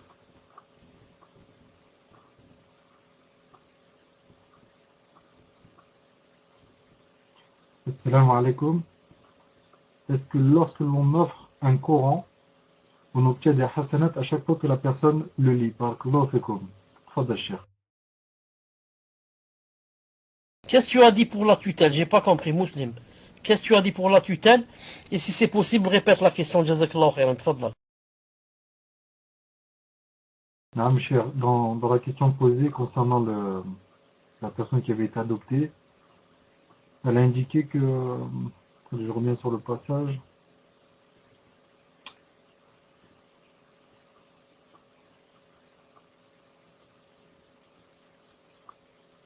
je ne sais pas si j'ai droit, mon frère n'a que moi ici, et cette séparation lui fait beaucoup de mal, car ma mère, depuis plusieurs années, ne s'occupe plus de lui, et la justice française m'a donné la garde totale de mon frère lorsqu'il avait 12 ans. Donc je suis sa seule famille. Donc entre-temps, en fait, c'est elle qui était à la charge de son frère. Son frère était à la charge entre guillemets, son frère était à sa charge. Donc je reviens sur la question. Salam alaikum. Lorsque l'on offre un Coran, obtient-on des hasanat à chaque fois que la personne le lit? Barakallahu fikum. Tfadal Cheikh. Pour la tutelle, j'ai pas compris comment que quelqu'un qui a 19 ans, on a la tutelle sur lui. Ça, j'ai pas compris. Taïb, ma'alish. Pour le Coran, quand on offre 12 ans. Ah, il a 12 ans, je croyais 19 ans. Elle a dit qu'il avait 12 ans, hein? Lorsqu'il avait 12 ans. Ma'alish. Maintenant, il a 19 ans, si je ne me trompe pas. Al-Muhim. Ça. Pour le Coran, quand on offre à quelqu'un un Coran, à chaque fois qu'il lit, moi, qui lui ai offert le Coran, je prends avec lui les hasanat.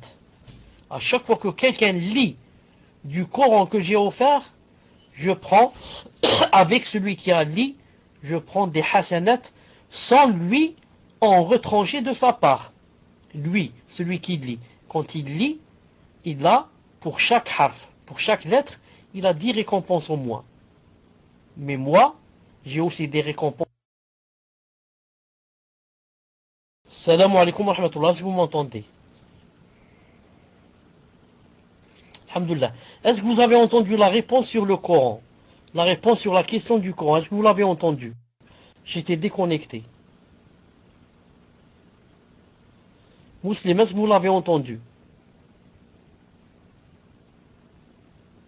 Naam, alhamdulillah. Pas entièrement.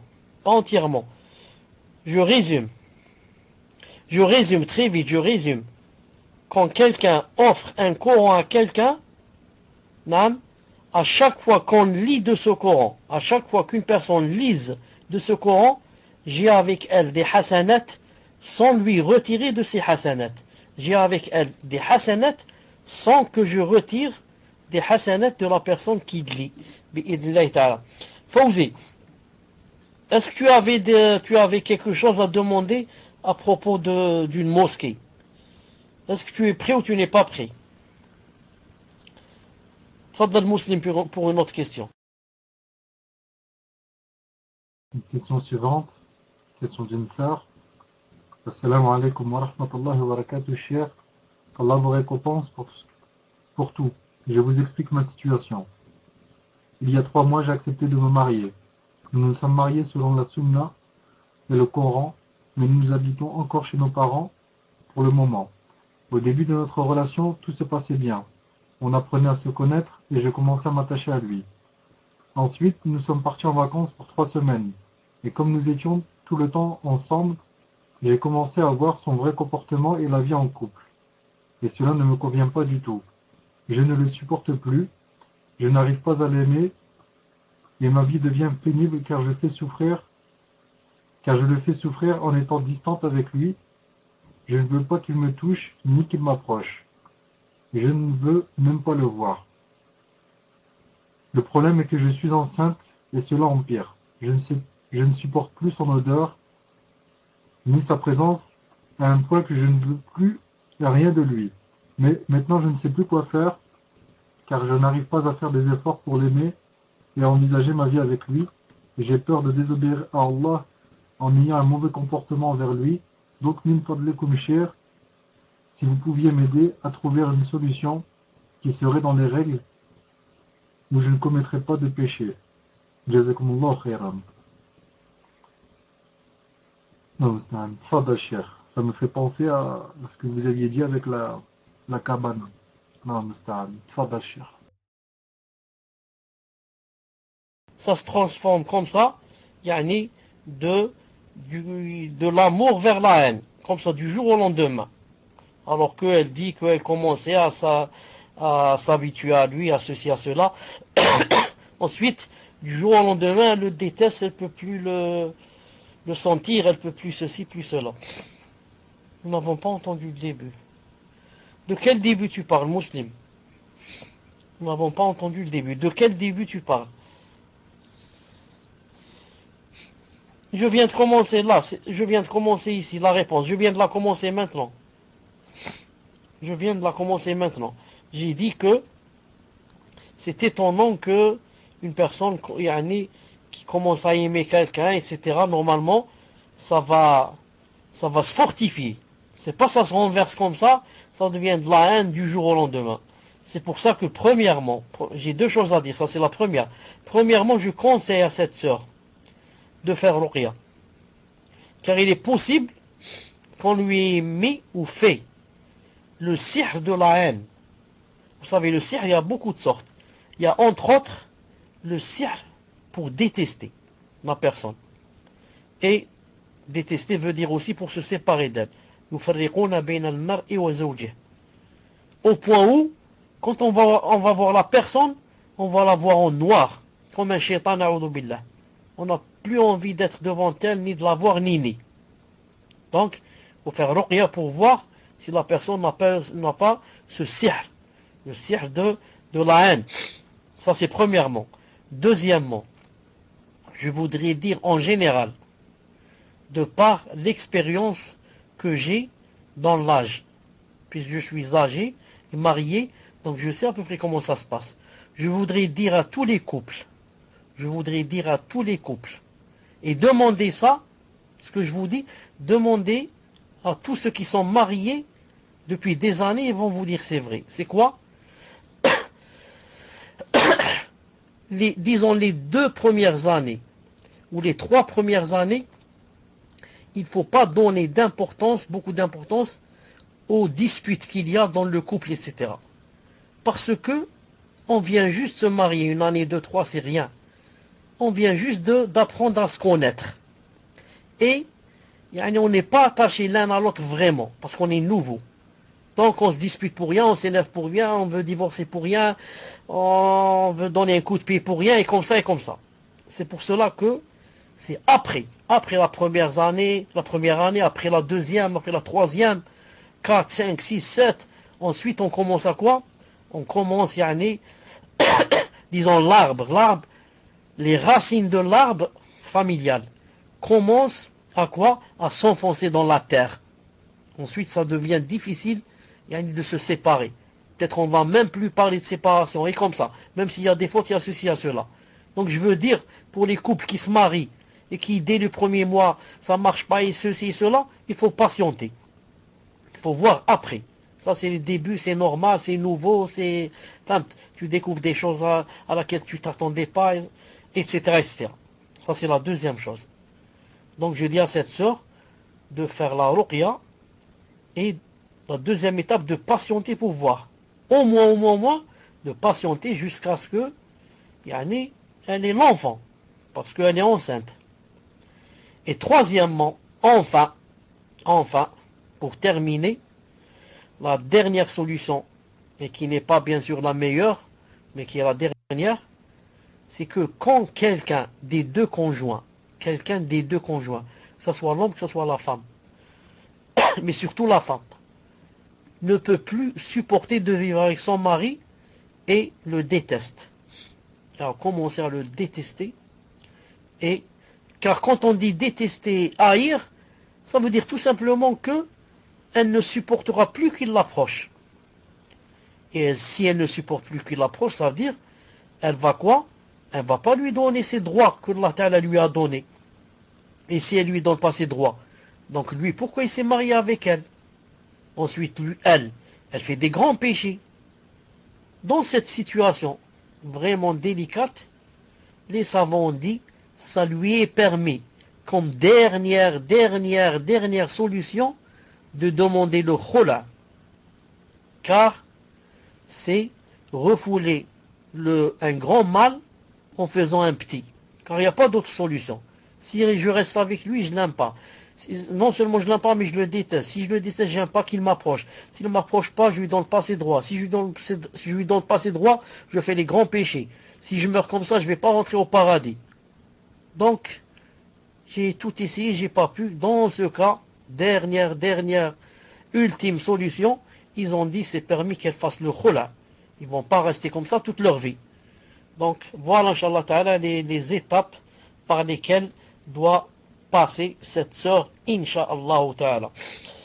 Puisse Allah Subhanahu wa Ta'ala t'aider et faire renverser les choses, car c'est lui qui détient les cœurs entre ses deux mains et renverse comme il veut, bi'idna Ta'ala. Pose-nous, musulmans, pose-nous maintenant la dernière question, Inch'Allah Ta'ala. Tfadlal. Donc, dernière question, Inch'Allah. Question d'une sœur. Salam alaikum wa rahmatullah. Une sœur souffre de beaucoup de waswas et d'angoisse depuis des années. Elle pense que cela provient d'un sihr. Elle en souffre énormément. Un jour, elle a fait une dua que les personnes qui lui ont fait ça souffrent comme elle souffre. Quelque temps plus tard, ces personnes ont perdu leur mère. Depuis, cette sœur a énormément de remords. Elle pense que tout est de sa faute. Comme elle a entendu que seuls les duas changent le destin, pouvez-vous la rassurer sur ce fait? Je précise qu'elle se trouve constamment une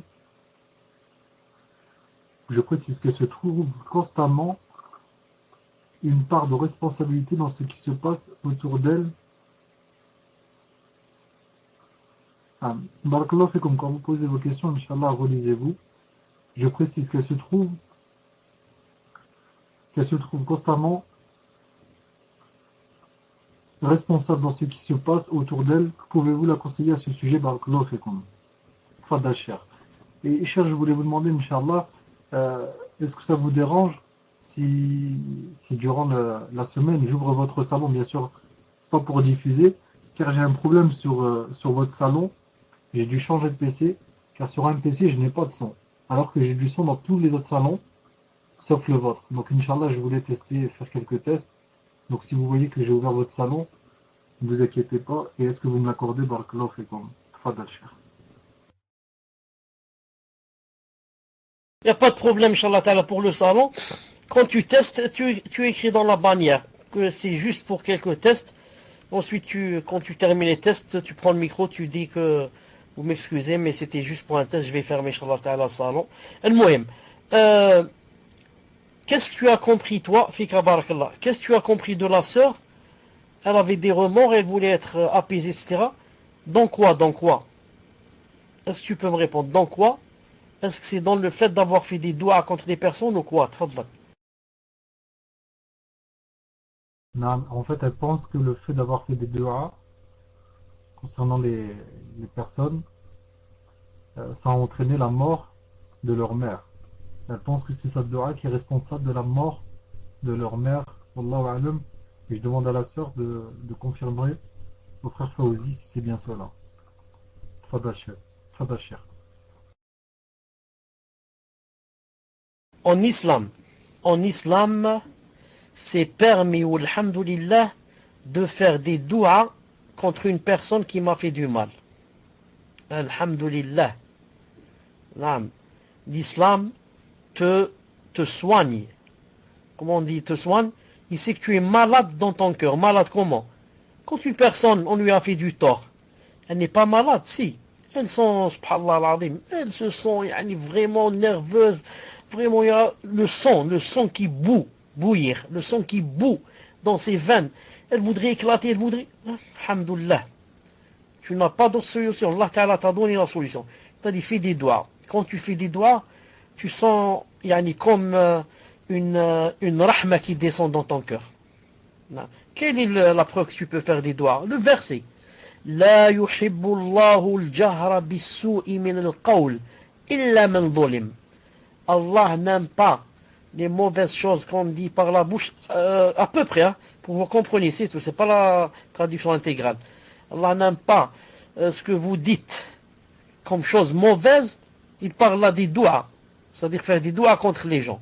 Il a dit, illa man zolim, sauf à qui on a fait du tort. Ça veut dire que la personne à qui on a fait du tort, Allah Ta'ala lui a fait des doigts, premièrement.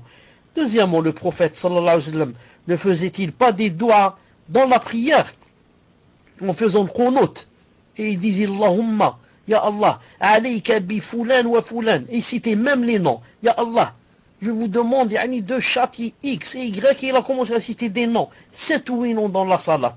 Subhanallah al-azim. Et beaucoup de salaf, le Mughira ibn Shu'ba. Attendez, c'est le Mughira ibn Shu'ba ou Sa'd ibn Abi Waqqas? Non, Sa'd ibn Abi Waqqas. Quand on l'a accusé, on lui a dit que tu fais pas la prière comme il se faut et tu es injuste quand tu donnes, car il était émir en Irak. Et tu donnes pas, tu distribues pas partiellement, mais tu donnes à tes amis, etc. Et tu leur donnes pas d'aller pour faire la guerre sainte, etc. Il a dit comme ça, devant qui?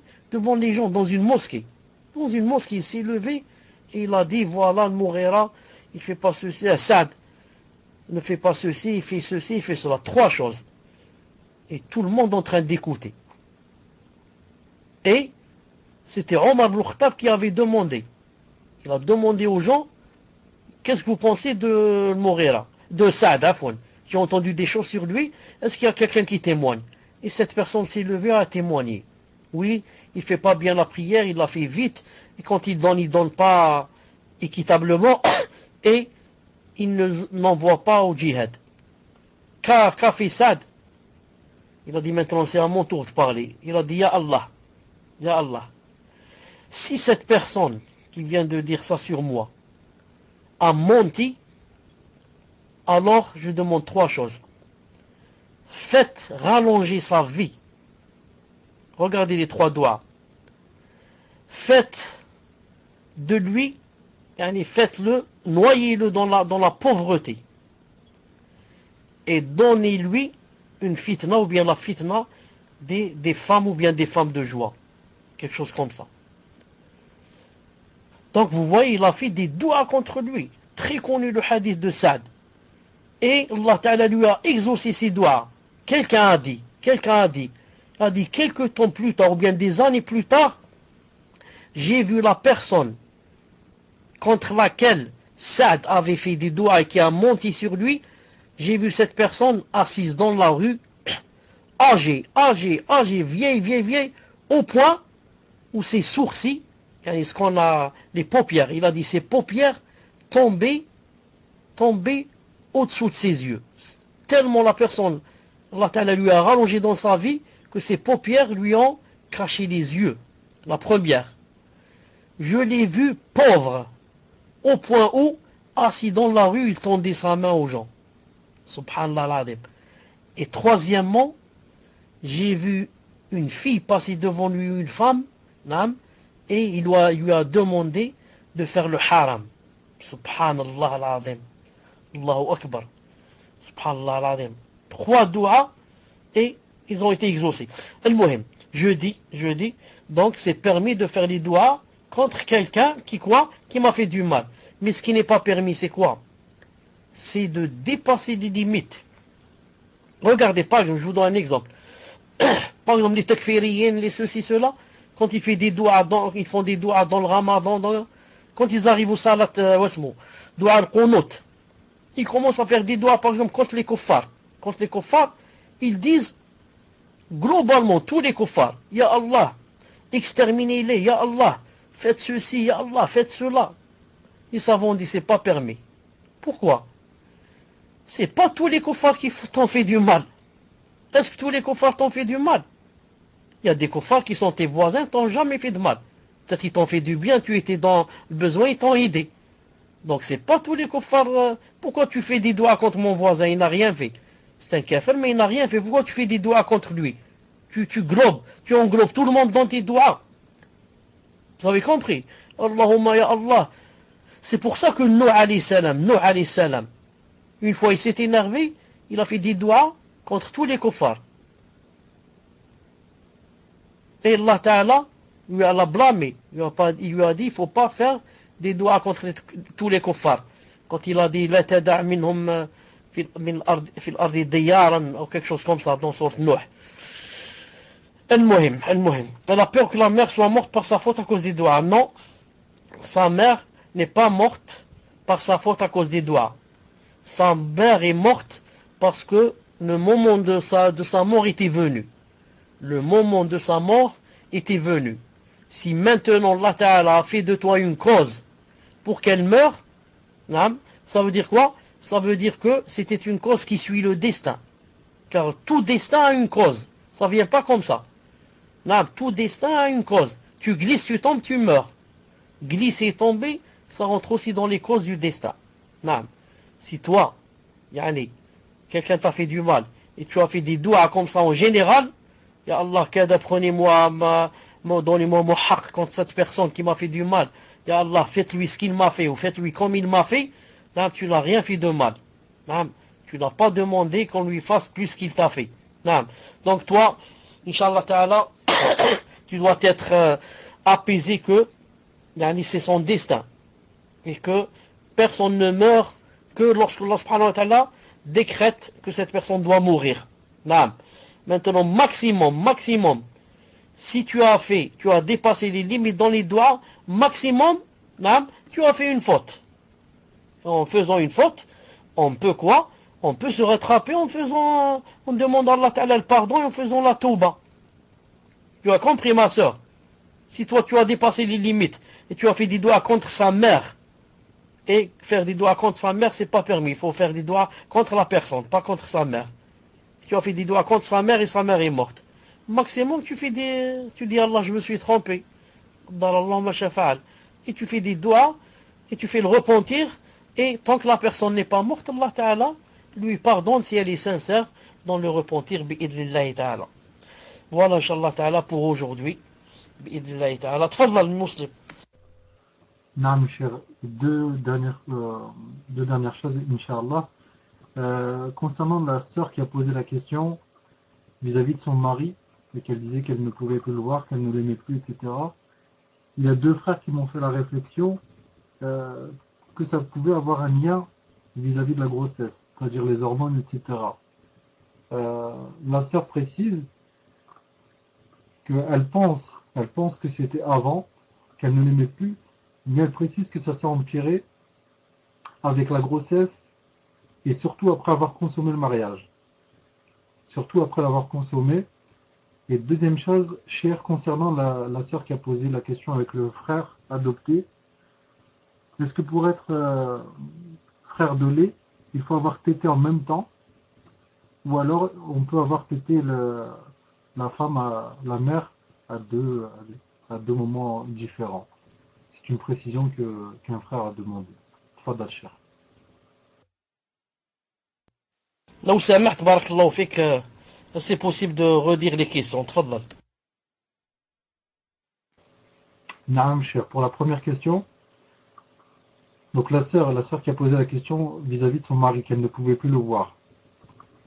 Donc deux frères sont venus me voir en PV en me disant que ça pouvait avoir un lien vis-à-vis des hormones, par rapport au fait qu'elle était enceinte.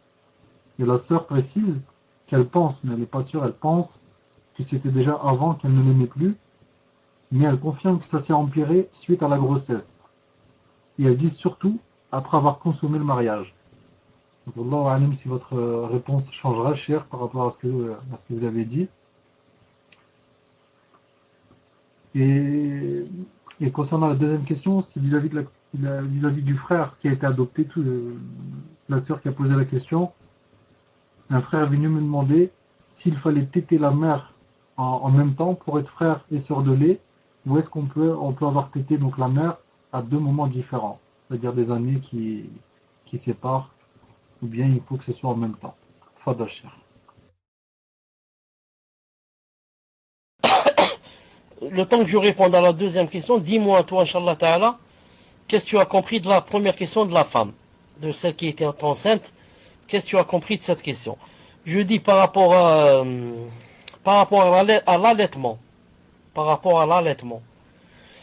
Pour qu'un bébé devienne frère ou sœur, il faudrait qu'il allaite pendant les 2 premières années.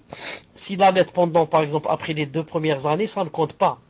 Ça ne rend pas le bébé de la famille. Pour qu'il devienne de la famille, il faudrait qu'il allaite seulement pendant les 2 premières années. Et qu'il allaite 5 fois. Et 5 fois, ce n'est pas obligé que ça soit consécutif. Il est possible que les 5 fois, ça se passe en un jour, comme il est possible que les 5 fois, ça se passe en 2 années. Aujourd'hui, là, il a allaité une fois, la deuxième fois, il va allaiter dans 3 mois, la troisième fois dans 6 mois, et ensuite je ne vais pas le revoir jusqu'à dans 1 année et demie, il va allaiter une 4e fois, et comme ça, quand il reste 2 mois pour 2 années, il va allaiter la 5e fois. Dans ce cas, il est devenu mon frère. Fadla. Non, cher. Donc concernant la première question, vis-à-vis de celle qui n'a plus de sentiments envers son mari, en fait, les frères qui sont venus me voir par rapport à la grossesse, ils m'ont dit que c'était peut-être lié aux hormones, c'est-à-dire un but scientifique, une raison scientifique. A priori, donc la femme, quand elle est enceinte, elle peut avoir donc du dégoût ou avoir, je sais pas, peut-être elle repousse son mari, Allahu a'lam, et donc il demande s'il peut pas y avoir un lien là-dessus. Et donc la sœur précise que déjà elle pense, donc elle n'est pas sûre, elle pense qu'elle ne l'aimait plus déjà avant d'être enceinte, mais elle confirme dans tous les cas que ça s'est empiré avec la grossesse. Et elle dit surtout que ça a débuté après avoir consommé le mariage. Donc est-ce que votre réponse change ou est-ce que c'est la même, cher? Tfadal. Avant de répondre, Inch'Allah Ta'ala, n'oublie pas que pour ton micro aussi, toi aussi, il faut essayer de voir quelque chose, de faire quelque chose pour le prochain cours. Car comme tu vois aujourd'hui, on entend, mais c'est pas comme on entendait d'habitude. D'habitude, on entendait très net, masha'Allah. Quand une femme est enceinte, surtout le premier, mais c'est pas une obligation. Ça peut être le deuxième, le troisième. Là, elle devient vraiment, elle peut devenir vraiment, vraiment pas la personne qu'on connaissait. Il faudrait que tous les hommes mariés et nouveaux mariés qui ne sont pas encore mariés sachent cette chose. Quand demain ta femme va être enceinte, surtout peut-être pour le premier bébé, ou même pour d'autres bébés, ça arrive des fois, pas tout le temps, ça arrive des fois que vraiment elle ait des comportements vraiment bizarres et que même elle change complètement et qu'elle tombe malade et que elle frise la folie des fois. Des fois, et combien, on ne peut pas les compter, combien les femmes qui, lors de l'accouchement, ont perdu la raison. Ils sont devenus des folles. Naam. Ils sont devenus malades avec de grands ouest, de grands... Naam. C'est pour cela que la personne, naam, devrait vraiment faire des douas pour que, elle ait une grossesse normale et un accouchement normal. La première des choses dont la femme et l'homme doivent être contents quand la femme accouche, c'est alhamdoulilah d'avoir accouché dans une situation normale. Et alhamdoulilah, ma femme est toujours normale et naturelle. Parce que des fois quand la femme accouche, ça lui arrive des problèmes, elle va perdre la raison des fois à vie, elle va devenir presque folle, et des fois ça lui reste 6 mois, 1 année ou là pour qu'elle commence à revenir à l'état normal. Pour dire que la grossesse et l'accouchement, ce n'est pas une chose facile, bi'idhnillah ta'ala. Il faut faire beaucoup de doigts, bi'idhnillah ta'ala. Donc je dis à cette personne, elle dit que même avant l'accouchement, même avant la grossesse, qu'elle était comme ça. Naam, j'ai compris ce qu'elle a dit, et qu'elle fasse bi'idhnillah ce que je lui ai dit. Qu'elle fasse la ruqya et qu'elle fasse les étapes que je lui ai conseillées. Bi'idhnillah subhanahu wa ta'ala, même si je sais que la grossesse, ça joue un rôle et que ça fait empirer les choses. Ça fait empirer les choses dans beaucoup de cas. Bi'idhnillah ta'ala. Voilà, inshallah ta'ala, pour aujourd'hui. On va se rencontrer, inshallah ta'ala, mercredi. Subhanakallahumma bihamdik. Ashhadu an la ilaha illa anta astaghfiruka wa atubu ilayk. Où est-ce qu'il est le frère qui m'a parlé tout à l'heure? Amin ya Rabbil Alamin. Est-ce que vous vous souvenez comment il s'appelle le frère?